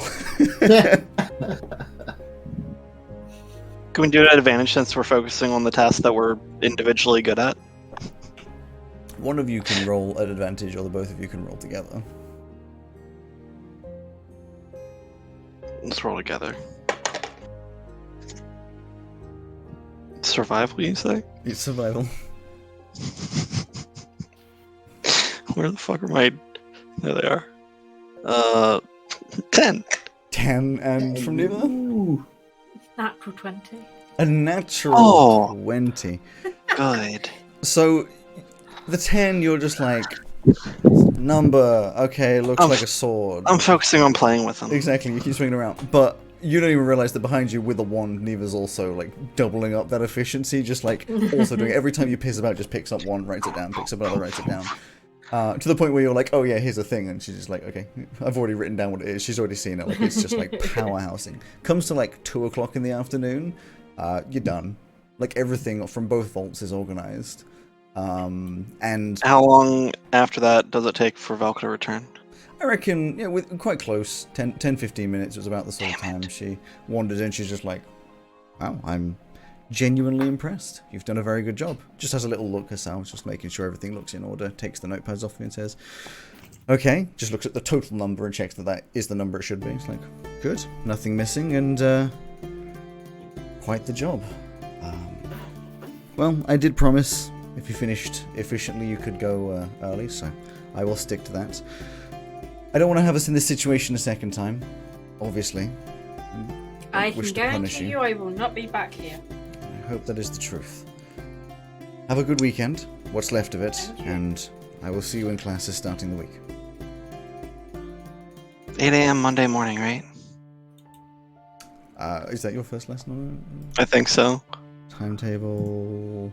The first I don't one... have that. No, 9 a.m. is psychology for you. Your first thing would be movement theory at 11 o'clock.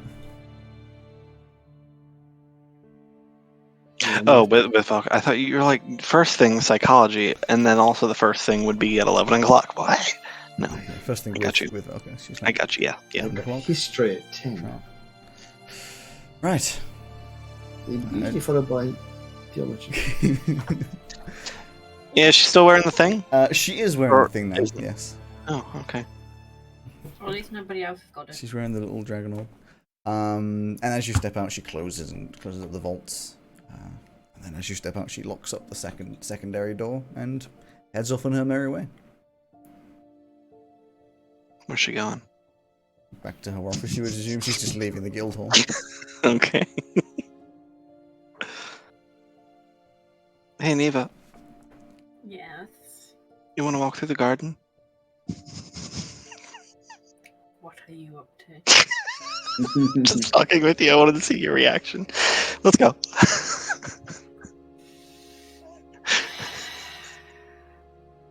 Can we go via the library, please?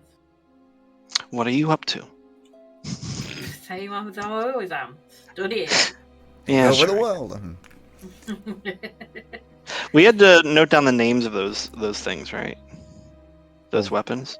I mean, yeah, like long sword, short sword.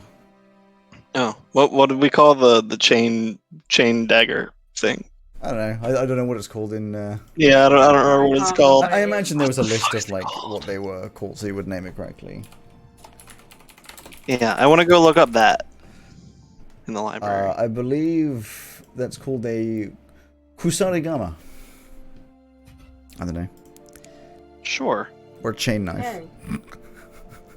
Okay. That's probably what we wrote it down as. Chain knife. Or a knife attached to a chain is called a kyoketsu shoge.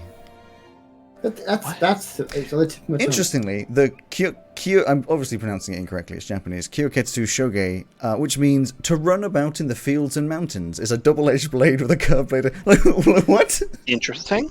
Okay, it's named very gracefully. Or chain knife, yeah, who knows. Yeah, so you head over to the library and find there is already, I'll say, actually, well, you may have already gone. How long do you stay in the library, Cromwell? Like a good portion of the day? Yeah, I was planning on being. I would have been there until at least like 3 with no interruptions. Sure. Then you get there and Cromwell is sitting at one of the desks, you know, looking through some books. You're looking at a particularly nasty image of a roper. Like a half, like a split in half roper, exactly. or their anatomy or something. Yeah. Ew. Over your shoulder, Hi, you just guys. hear, ooh. What Hey, the hell guys. is that? This is it's a roper. It's a stalactite or stalagmite, kind of like but if it was a mimic, but not a mimic. And it's got That's tentacles. so cool. I'm never going in a cave. I mean, maybe you'll need to. But if you, When would I need to go into a cave, Cromwell? I will cast a shifty glance to Neva and then go, no reason. No reason at all. You don't need to go She into a just cave. raises her eyebrows. I can't think of one. I guess you won't be joining the geology club. No. I'm into the rock club, but not the rocks club.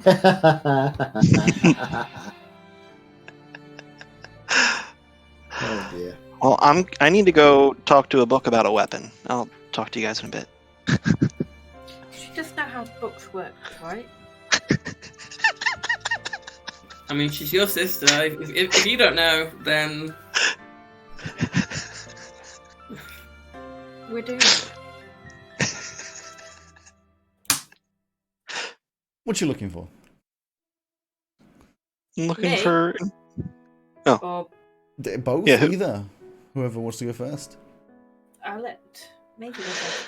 I'm looking for like history / techniques on using that chain knife. Sure. Give me an investigation.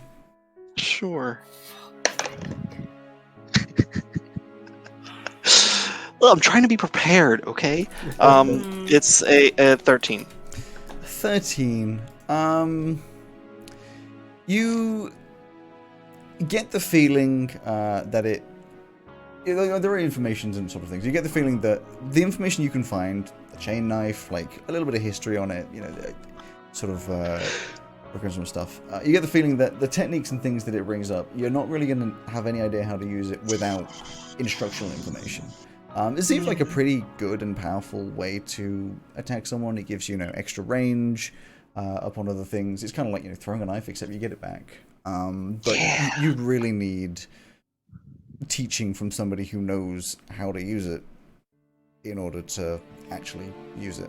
Seems fun, though. Cool. Like, you get a lot of, like, ideas in your head of, like, oh, this is some pretty Curiosity confirmed is fun. Yeah. What's Neva looking for? Any information on any animals put in her book? Any information on any animals? Yep. Would you want to Let's add the talk about roper? ropers. Yeah. Yeah, Is there a limit on the? I gave you a limit, didn't I? On like the Yeah. CRs, somewhere. I believe of like 2. Roper's high up there, isn't it? I remember I was Sure. a dumbass and got my fractions wrong. Yeah, Purdy thought that. Alex told me about that. Purdy Yeah. thought that a quarter was bigger than a half. My Oh. brain wasn't No, working. No, it was one of the days. Because 4 is bigger than 2. Exactly. I think that's what my brain was doing. Yeah. It makes sense. I believe I set it to. just looking at the you ones that did you've set done it to already. 2. I think someone with a see-through head, I think Purdy's doing really well. Yeah. Oh no, I think I may have set okay. it to a quarter because you've got quarters and eighths here. So I think what it was is you were in the wrong direction. There are not all that many things that are an eighth. So yeah, it's Quarter like then. rat, seahorse, stuff like that. Isn't There's a few cool things that are a quarter. So yeah, I'm gonna look Yeah, I at some things. think the most you let me was half. Let's have a look at what I can find. Ooh, fun times! I get to look up monsters. That's never a good situation to be in. Well, Yeah, half was my maximum. Okay. You find. Ooh, that looks fun. I like that. You find a really interesting point on what is called a. And you may want to make a couple notes on this. Oh, she's disappeared. What is called a. Actually, no. That's. Is that humanoid? Tyrannosaurus Rex. Oh no, I won't go with that. I thought it was an animal. I think it's more of like it holds a weapon side of things. So I don't want to give you that because that's not really in what you're looking at. That looks fucking. What is that? No, not that. Oh, that was like a step too far. Ooh, that looks disgusting. Okay, so you find something. I may use that one. Can't give you that. You find something called a piercer. Oh, fuck, how the fuck do I spell that? Piercer. Is it by chance next to where I got the book about the ropers from? So it's something that's found in caverns that blends in very nicely with whatever rock it's around. They're these tiny, actually they're not very tiny, they're medium, so fairly, maybe medium, they'd be like 5 foot long, slug-esque things. They've got tiny little claws and this big, horrid mouth. It looks very similar to that image of a roper, except not like a stalagmite, more like a worm. I think I might be able to copy the image and paste it over to you guys. I was about to say, can you put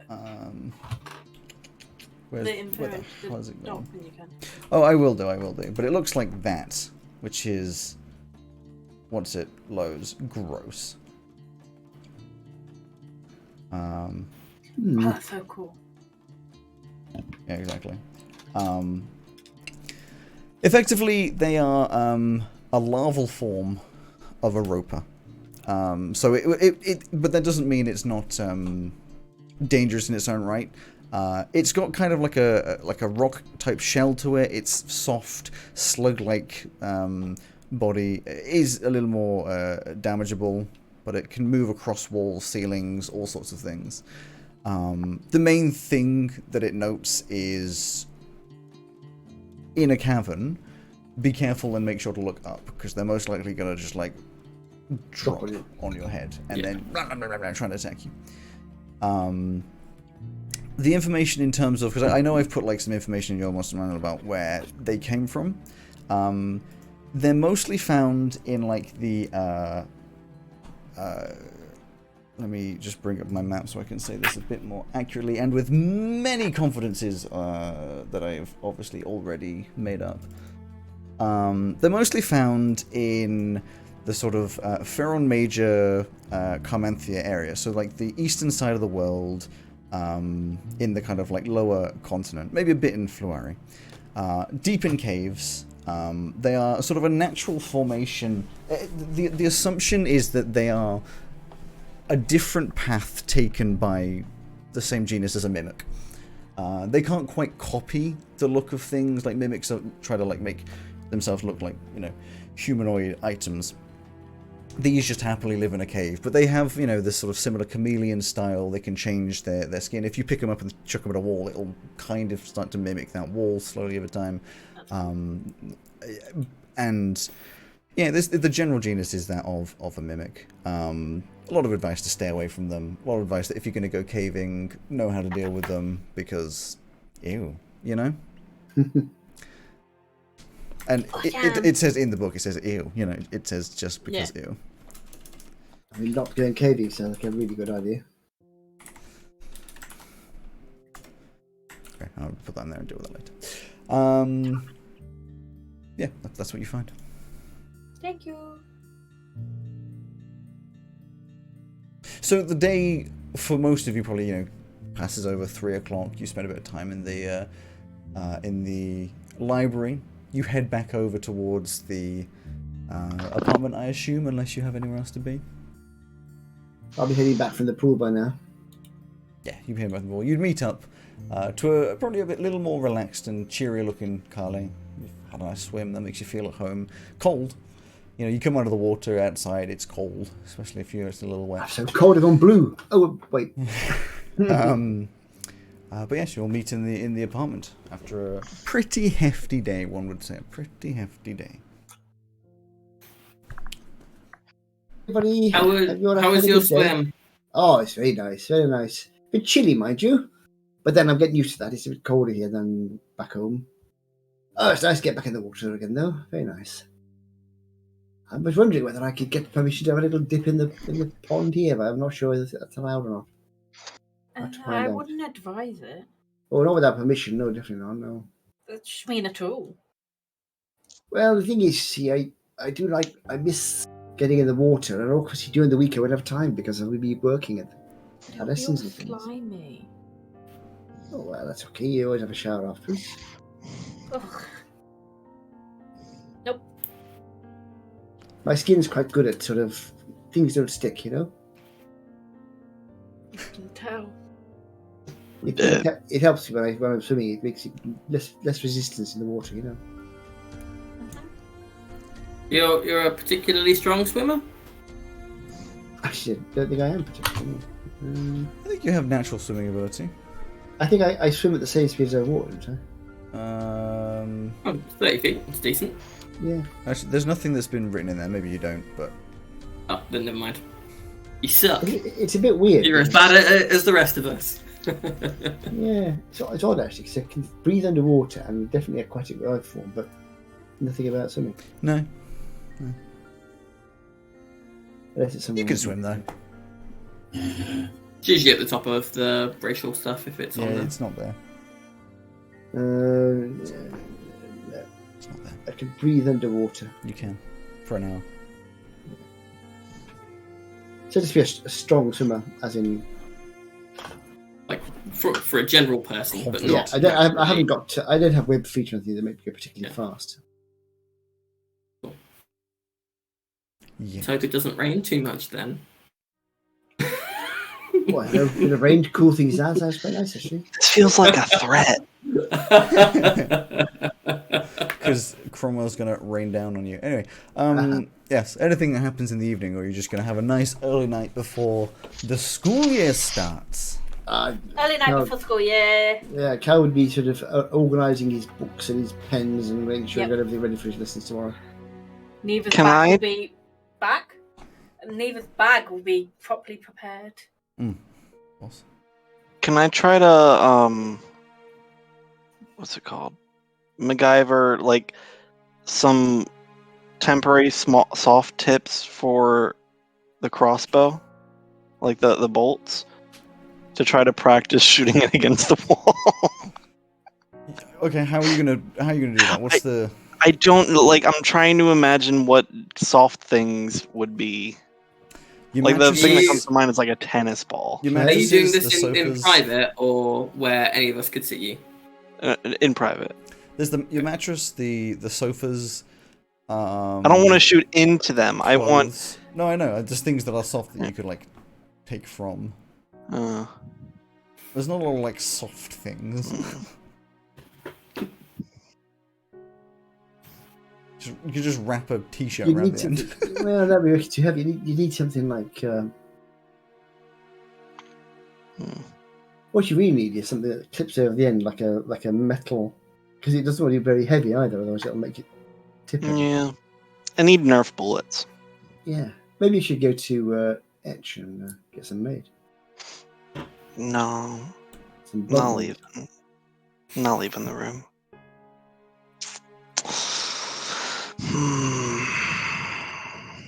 I could just shoot them into the wall. But then if they find out, I'll probably get in trouble again. I they tell won't you like what that. you could do. It's the first week, maybe next week. I'm not there. I think you could shoot them into water, because water would slow it down instantly. What is the sink made of, Alex? Ceramic. Fuck. Were you hoping it would be made out of something soft? Metal. No, metal wouldn't be bad. But They're ceramic, made out of cuddly they'll toys. probably crack. If you could get something like a bucket of water, and then you could shoot down into it, because then the water would just. That's not too great for practicing aiming with it though, because then I'm just shooting stand down. up high and shoot downwards. Let gravity do the work. But then you put a target on top of the bucket. I could make like an improvised target. Okay. Although I'm not there, so I can't say that. Yeah. I don't know. No, I'm not gonna do it. I'm not gonna do it. Okay. I'm not getting in trouble again the first week. I'll wait at least a week. Cal would also be putting up his bits and bobs from home on the wall, things he wants to mount onto to the armor and bits and bobs like that. Sure. He'll hang it all up on the wall. Let's now, display including the stuff braces and all that kind of stuff. Yeah, that's the sort of thing. Cool. Okay. In which case, if there's not much else, then the night comes oh so quickly. And the first person who does actually have to be up, although I'm sure some of you will also be up, in fact all of you will probably be up fairly early, is Maisie, who has the first lesson of the day. So the rest of you get to have a fairly lazy start until 10 o'clock, but Maisie, you got that 9 o'clock lesson. Yeah, it's 9 o'clock. I thought it was 8. 9 o'clock. 9 o'clock. Oh, okay. An hour before anyone has to get up, you hear just angry thumping around. Macy's getting ready to leave. Oh. And so that would be at what time?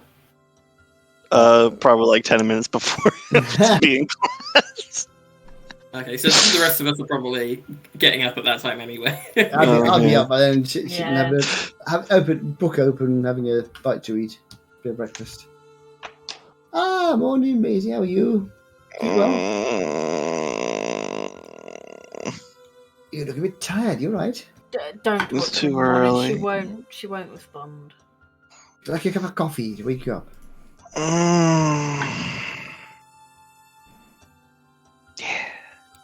Yeah. I wonder if I can use my.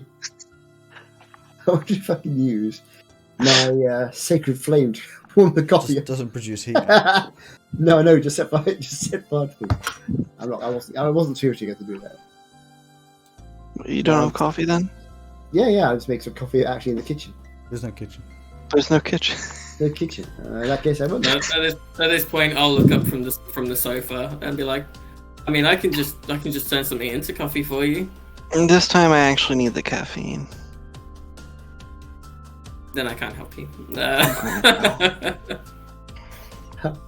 Okay, Stumble out of. I'm gonna get over to me because you're looking so bad. I'm gonna touch her on the shoulder. Do spare the dying.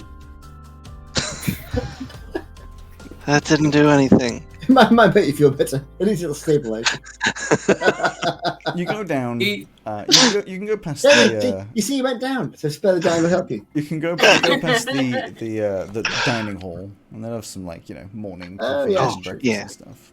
Do you need Coffee and a croissant. waking up in a very sharp and quick manner, Maisie? No, absolutely not. Well, you're gonna get it because as you step outside, it is in fact peeing it down with rain.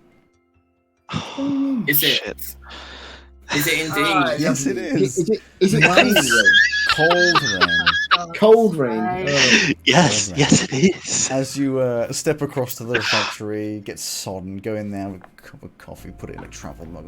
As you travel quite far. It's quite far across to get to. In fact, about as far as it could be.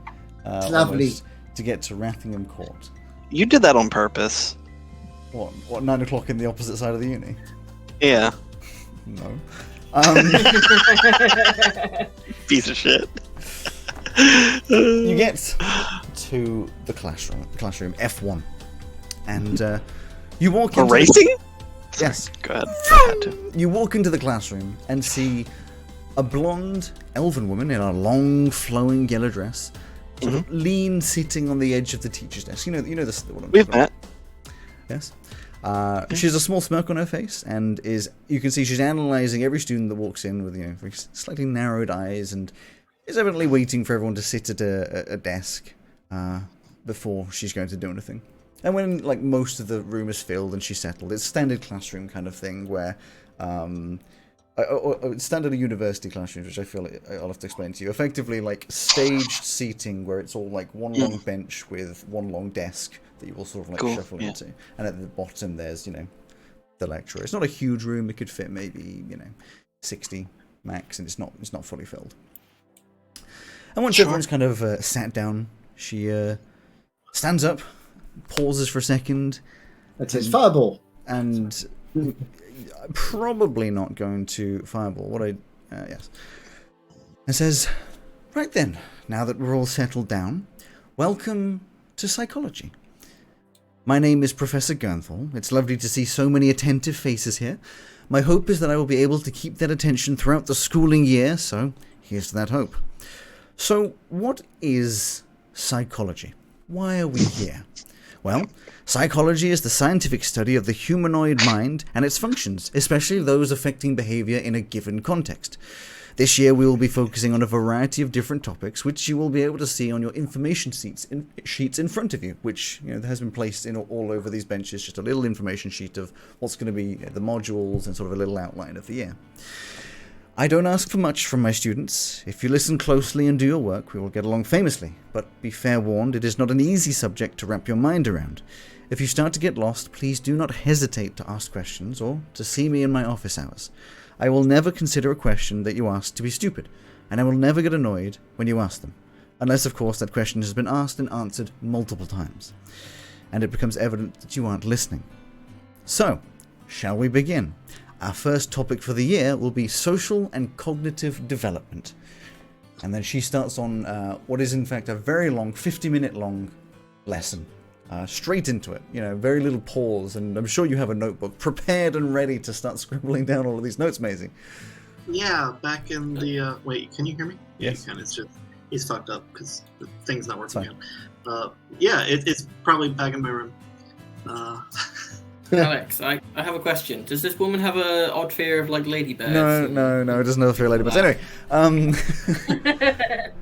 yeah. So the hour goes by, and how was Maisie feeling as this lesson goes by? It's fairly in depth. It's not like immediately into the core of the subject. It's fairly introductory, giving you like a good idea of how things are going to flow and sort of making sure that everyone's keeping up. A few people asking questions, a few people feeling a little awkward. I'm sure Maisie isn't the one sticking her hand up straight away and asking questions. It's not too difficult to.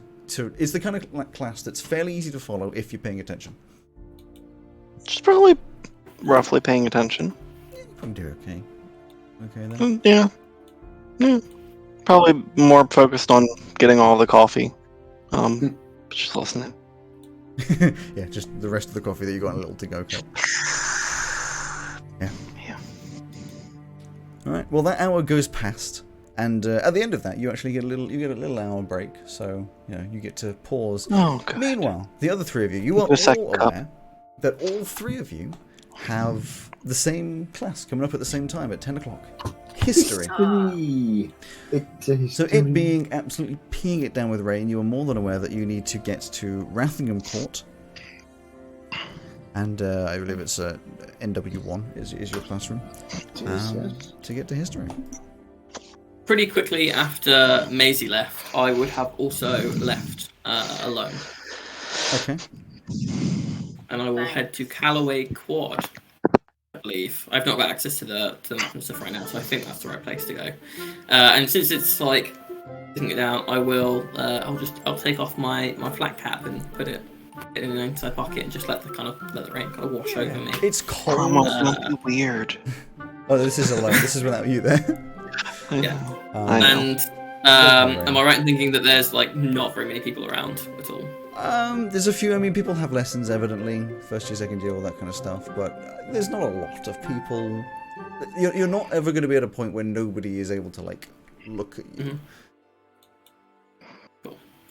So I'm going to just head over, go to Callaway Quad and walk up to the water fountain.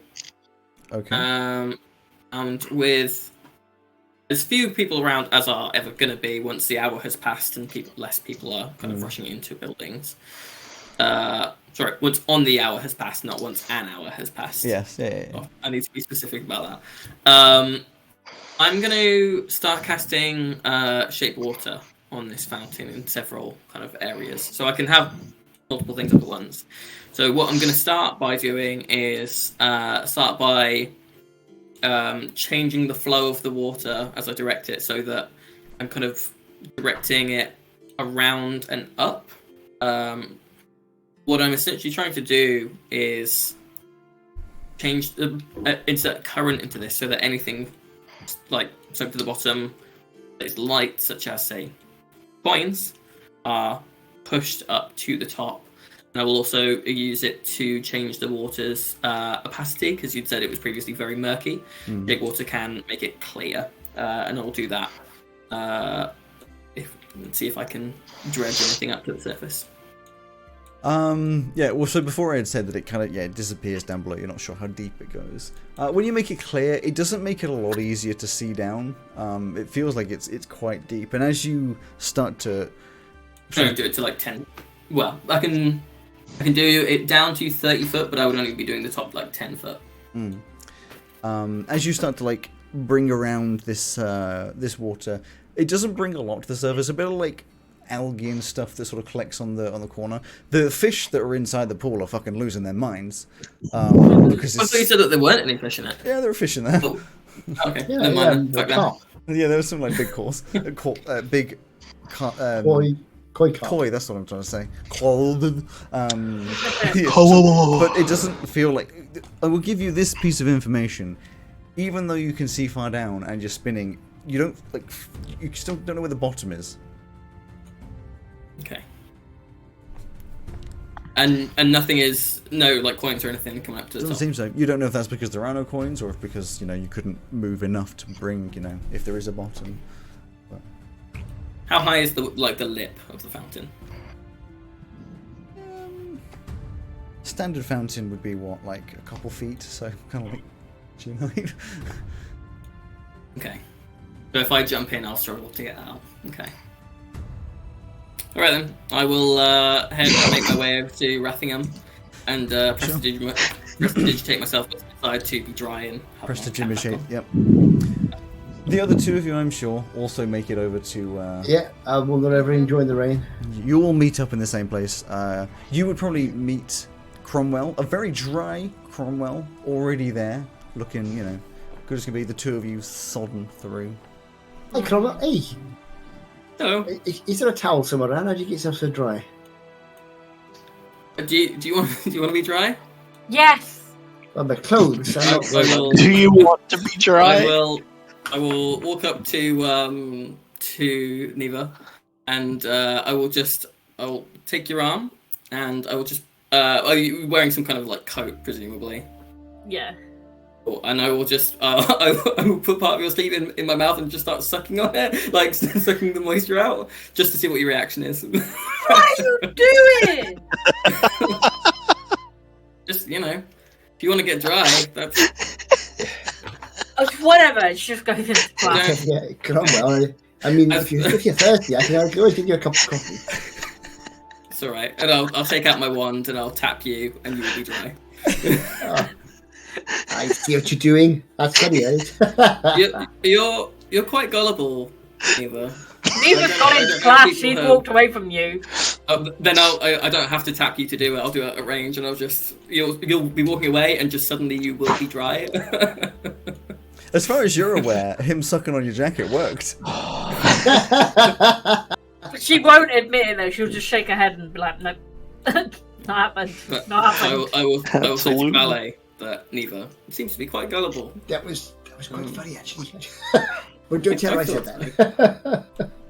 Sorry, we just need to keep it in mind for the future that Neva is apparently very gullible. Oh, she's lovely though, isn't she? Hmm? I said she's lovely though, isn't she? Yes, she can be. Yes, she is. She has a good soul. A day or two after getting a very, scolding very from well her. intentioned. Yes. Well, exactly. And that's right. I mean, she scolded us because she was worried about us. So it's a lovely thing to do. Oh, I'm not there. You're not there. No, You're not there. very well intentioned and clearly feels very protective, which is a good thing. And also, I mean, when they did come and give us a hand in that fight, I don't know if you noticed, she's quite handy with that dagger of hers. I mean, those things. I didn't notice that. I thought that a similar thing happened to her that happened to me. She got one hit in, and then yeah, and then you had to help her. I mean, I got up by myself, but you had to make sure that she was okay. Did you see the hit she made though? Those things are skinned like concrete. She went straight in with a dagger. Very impressive. Oh no, I didn't. I think I might have been jumping into a barrel at that point. Oh, yeah. Oh, she was quite. I mean, she was unlucky. She got quite a clout on the arrow, unfortunately. But she was pretty cool with that dagger. It was quite impressive. Does that seem strange to you? Like, no, really? We're here because we can suddenly do magic, and that in itself, we're here because of that strangeness. But Maisie and Neva both are from a rich family that make wine. I think they said. Is it wine? That's right. Yes. We saw some of them in that shop, remember? And they can. Well, Maisie at least can pick locks, and they can. I haven't come from a particularly good place. That's why I had a knife and stuff. But they carry knives around, and I imagine Neva's skilled enough with them to kind of twirl them around and just wrench them in and out of a table and stab people. That just seems a little strange to me. I don't know what you think about that. Everyone needs a hobby. Is that what you think a wine merchant's daughter's hobby would normally be? I don't know. I mean, I've never been around very rich people. I don't know what they do with their spare time. That is true. Rich people could have a penchant for the pointy arts, and I just wouldn't have the experience to know that. Maybe they've got to be able to defend themselves, because if they're rich, of course, they've got a bit of a target on their back, haven't they? I thought rich people hired guards. As I say, I've never really interacted with them. I'm more out there up in the poor ones. At this point, you'd be aware that you are the last people standing outside of the classroom. Oh, I was expecting we were walking after while we were talking. Well. Oh no, I was expecting us to be talking outside. But no, if we're very clearly the last people, then head in and find a place to sit down. As you all, I give out 3 pencils and a ruler. As you all enter the room, a pristine book. You see a figure sitting behind the teacher's desk, reading a book of some kind, whatever, and making some notes. He has a caramel brown complexion with white, swept-back, shoulder-length hair, the fringe of which is tied back in a ponytail. He seems to be aware of this influx of students in the room, but doesn't react until all of you have sat down, which is in fact just you as the last two to settle down.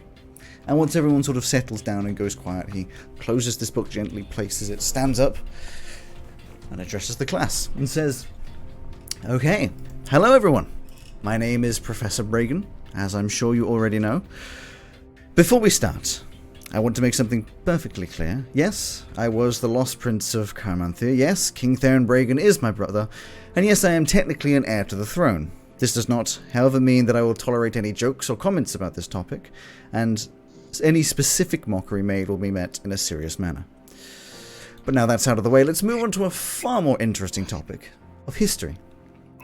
The world of Shell has a very rich and diverse history that ranges from the old Pale Elven people all the way up to the most recent antics of the Strangelings.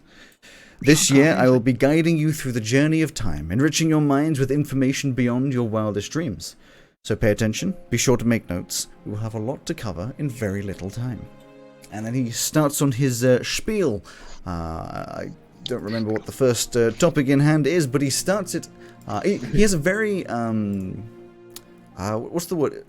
It's the kind of voice and the kind of way of speaking that you really just want to keep listening. It's very enthralling. The making of the modern world, that's the first topic you're doing.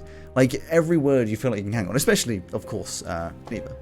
You're just like really listening for anything, especially the mention of the Strangelings. But the other two, of course, you're both interested in your own rights as well, making notes. And it goes on fairly quickly. His pace is reasonable. But like chops ahead quite fast. Like it seems as though he's trying to get through a lot of the sort of basic stuff to get into the more, as he put it, interesting stuff. So you've got a lot of notes to make in a very little time. Yeah. And eventually, after the hour, Does he speak? Does he? Do I know any Perwoven? I can't remember. No, it's Perwoven. I was trying to remember if I knew any Perwoven. I never could. No, Perwoven is the like ancient. I know it's the ancient ones, like Latin, but I had a feeling that we had said that Carl knew a few words to it because of their use in religion and stuff.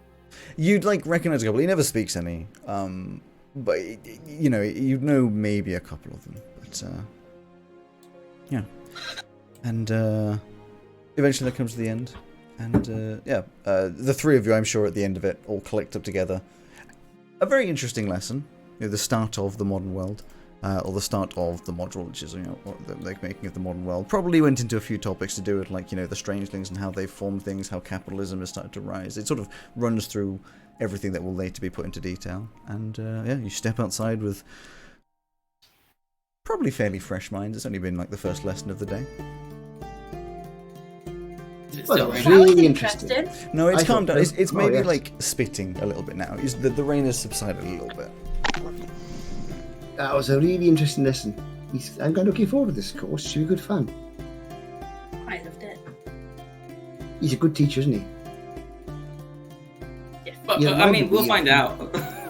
He reminded me of the abbot. He's got that same kind of gravitas, that same kind of presence, A voice you ought to hear talking. Really nice.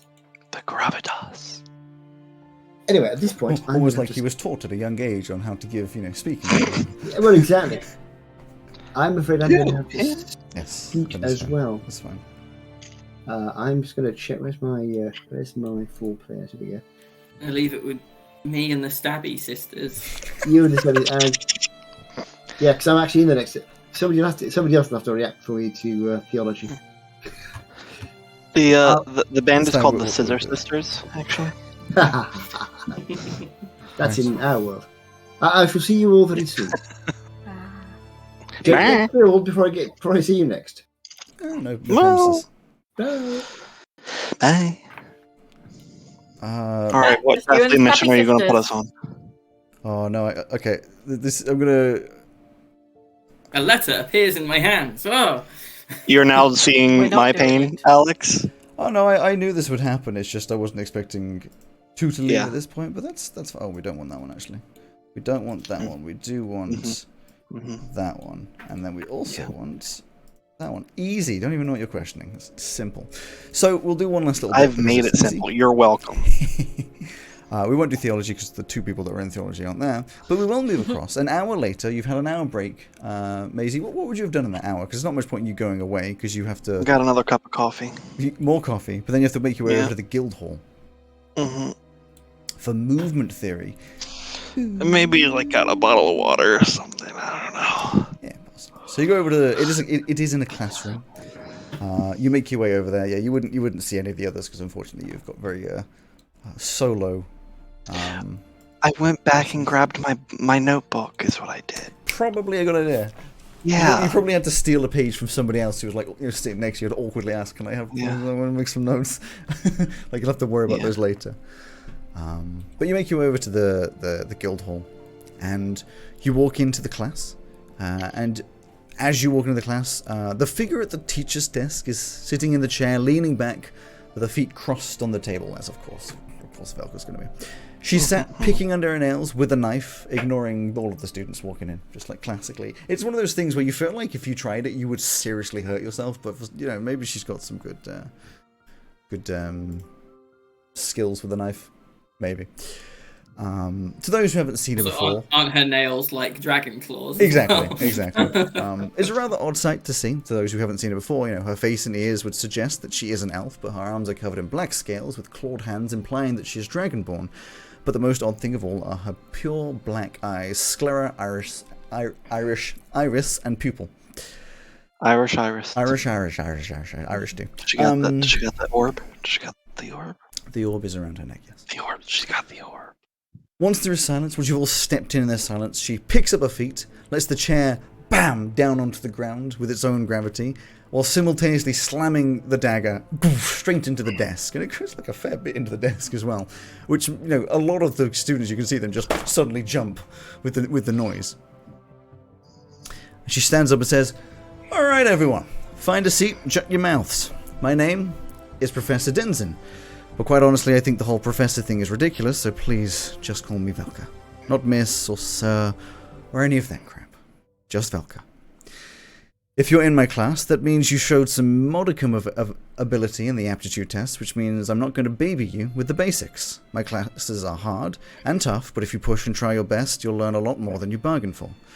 If you decide that the best way to waste the money being thrown at the university on your honor is to sit back, ignore me, and procrastinate until the stench cow come home, then be my guest. But don't be surprised when I fail you at the end of the year. So, now that all that guff is out of the way, shall we get on? And she, as with the rest, gets straight into it. Which I believe is getting straight into... I should be able to find this somewhere if I go through the 7 million notes that I have. Acrobatics. Although, to be fair, this first one is probably more like going through all of the stuff that will be happening during the year. Just like there will be some practice stuff. There will be some other things. She talks a little bit about how there is a... there is an assault course that some of you have already tried, you know, and she talks, there are, in fact, after-school sort of clubs that focus on learning the assault course, best ways to use the assault course. It's also taught more significantly in other modules. Movement theory, you will do a little bit in class on it as well, but it's always useful to do it outside of class, because she covers acrobatics, advantage of speed, flow and momentum, reaching the unreachable, which means she'll focus on the more acrobatic style of getting across all of the obstacles rather than the athletic side, which is more brute force. And you get this idea that she's not really a fan of the whole like brute force, you know, like care, acrobatics, grace, that kind of stuff is more her speed. And I'm sure you'd be much more invested in this lesson, taking notes. Yeah, I'm paying attention. I'm also properly caffeinated. Exactly, you're a bit more awake now.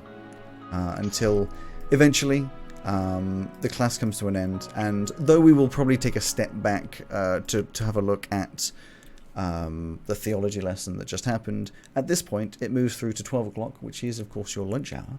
So all three of you could collect up and have a little chat, pretending that the other two are probably there, who knows.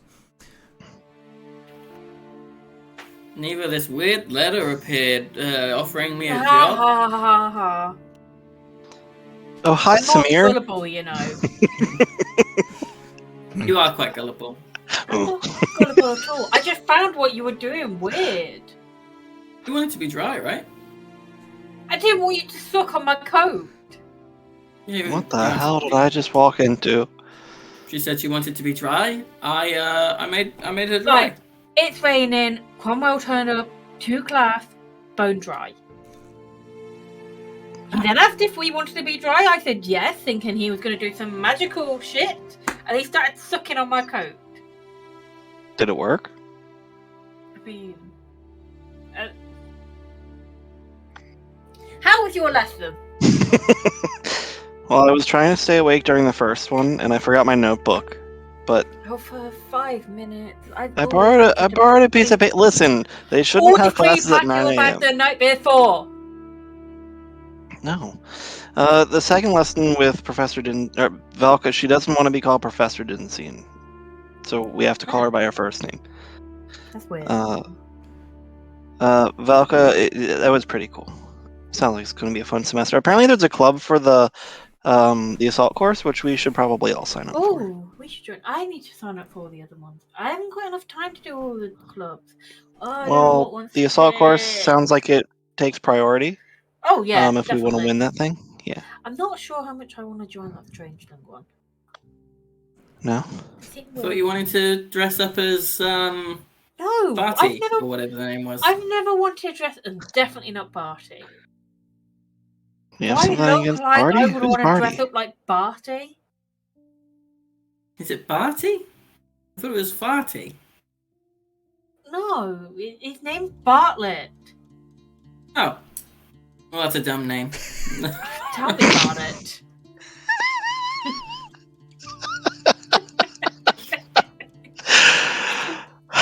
Sounds like a pear. Yeah, I think he has got some good hairs. That's even more dumb. Who names the kid after a pear? Oh, I don't know. It's almost like, what if they were like all a family of pears? That'd be so Oh weird. my god, could you imagine that? It'd be so It's a weird stupid. naming convention, yeah. Is that a thing? Where you I guys don't know. from? People name families after. Well, no, like there are some families that are like, oh, we're all named with starting with the letter P or something like that, because that's Oh fun my and God. kooky. Can you remember? What were their names? Yeah, Paul, yeah. Penny, and Huh? Pratt. Yeah, absolutely. Yeah, those are the ones I'm talking about. Yeah. And their parents, Oh, what were Phil and Paulina. That's it. I enjoy the inclusion of Phil as a technicality. Like, yeah, his name begins with P, but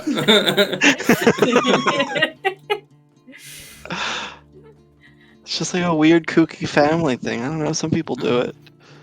Strange. wow, the Floaria seems to be a strange place.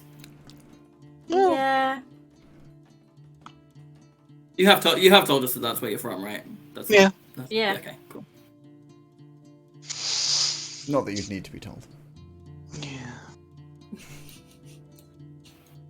We have very thick accents. Yeah. Very, very thick accent. You are very, very thick. So, Hey, don't talk about my side like that. as you, I'm sure, grab some lunch from like the dining hall or from the cafes or whatever. All 5 of you, of course. I think Yeah, we'll all bring 5 it to of us. an early close there, only by Wow. about 10 minutes or so. Rude. After what has been quite the roller coaster of a Fun. few episodes, isn't it? Quite the roller coaster. You've gone from Can I ask a almost quick dying to, having punishments to lessons. Of course you can ask a question. Could I stop you I'm if I s- wanted to? I'm so No. surprised nobody died. Almost. I was creating my character sheet as my character was laying there going, What's oh, the for question? fuck's sake, I'm just getting into her. What's the question, Joe? It was, are Maisie and Neva wearing their knives where they normally do? If that's visible. Probably not for class. We only take them when we get a job. No, I think Neva probably keeps hers on her. Visible? No, because if she's wearing a skirt, they'll be hidden under her skirt. Okay. Or like in her boots. She always keeps them hidden. Okay, but so not visible to me then. Oh god, no. Okay. Unless you're looking up a Look, skirt. how tall are you? If I no, I'm kidding. No, you're not looking at That her was a skirt! joke. Fully a joke. Oh no. Gee. Something wrong. Oh no. Anyway, yes, as the mid of the day comes, you've started class. We did. We finally made it past the first week, 6 episodes in. and I think we somehow played that we're out all in alive. real time, right? Oh my god, yeah, it is all. Slower than real time. Finally, you've managed to get to. It was like a day per session. Yeah. Yeah. So we can just like skip to like halfway through the year now, right? Yeah, Yeah, pretty much. yeah. That seems to be the plan. Go to the exams, get to the bit where you're found, and then get attacked a second time, and then we can move across that. But anyway, the only thing that's left, I believe, is some awkward waves. So we can. Wait, how many? We're missing several people's hands for Yeah. this, so we need. Yeah. If you put your Joe, if you put your hand like down a little bit, it like turns into the light of God. awkward waves. Thank you for sticking around, joining, listening, whatever it is that you do. My bad. And then.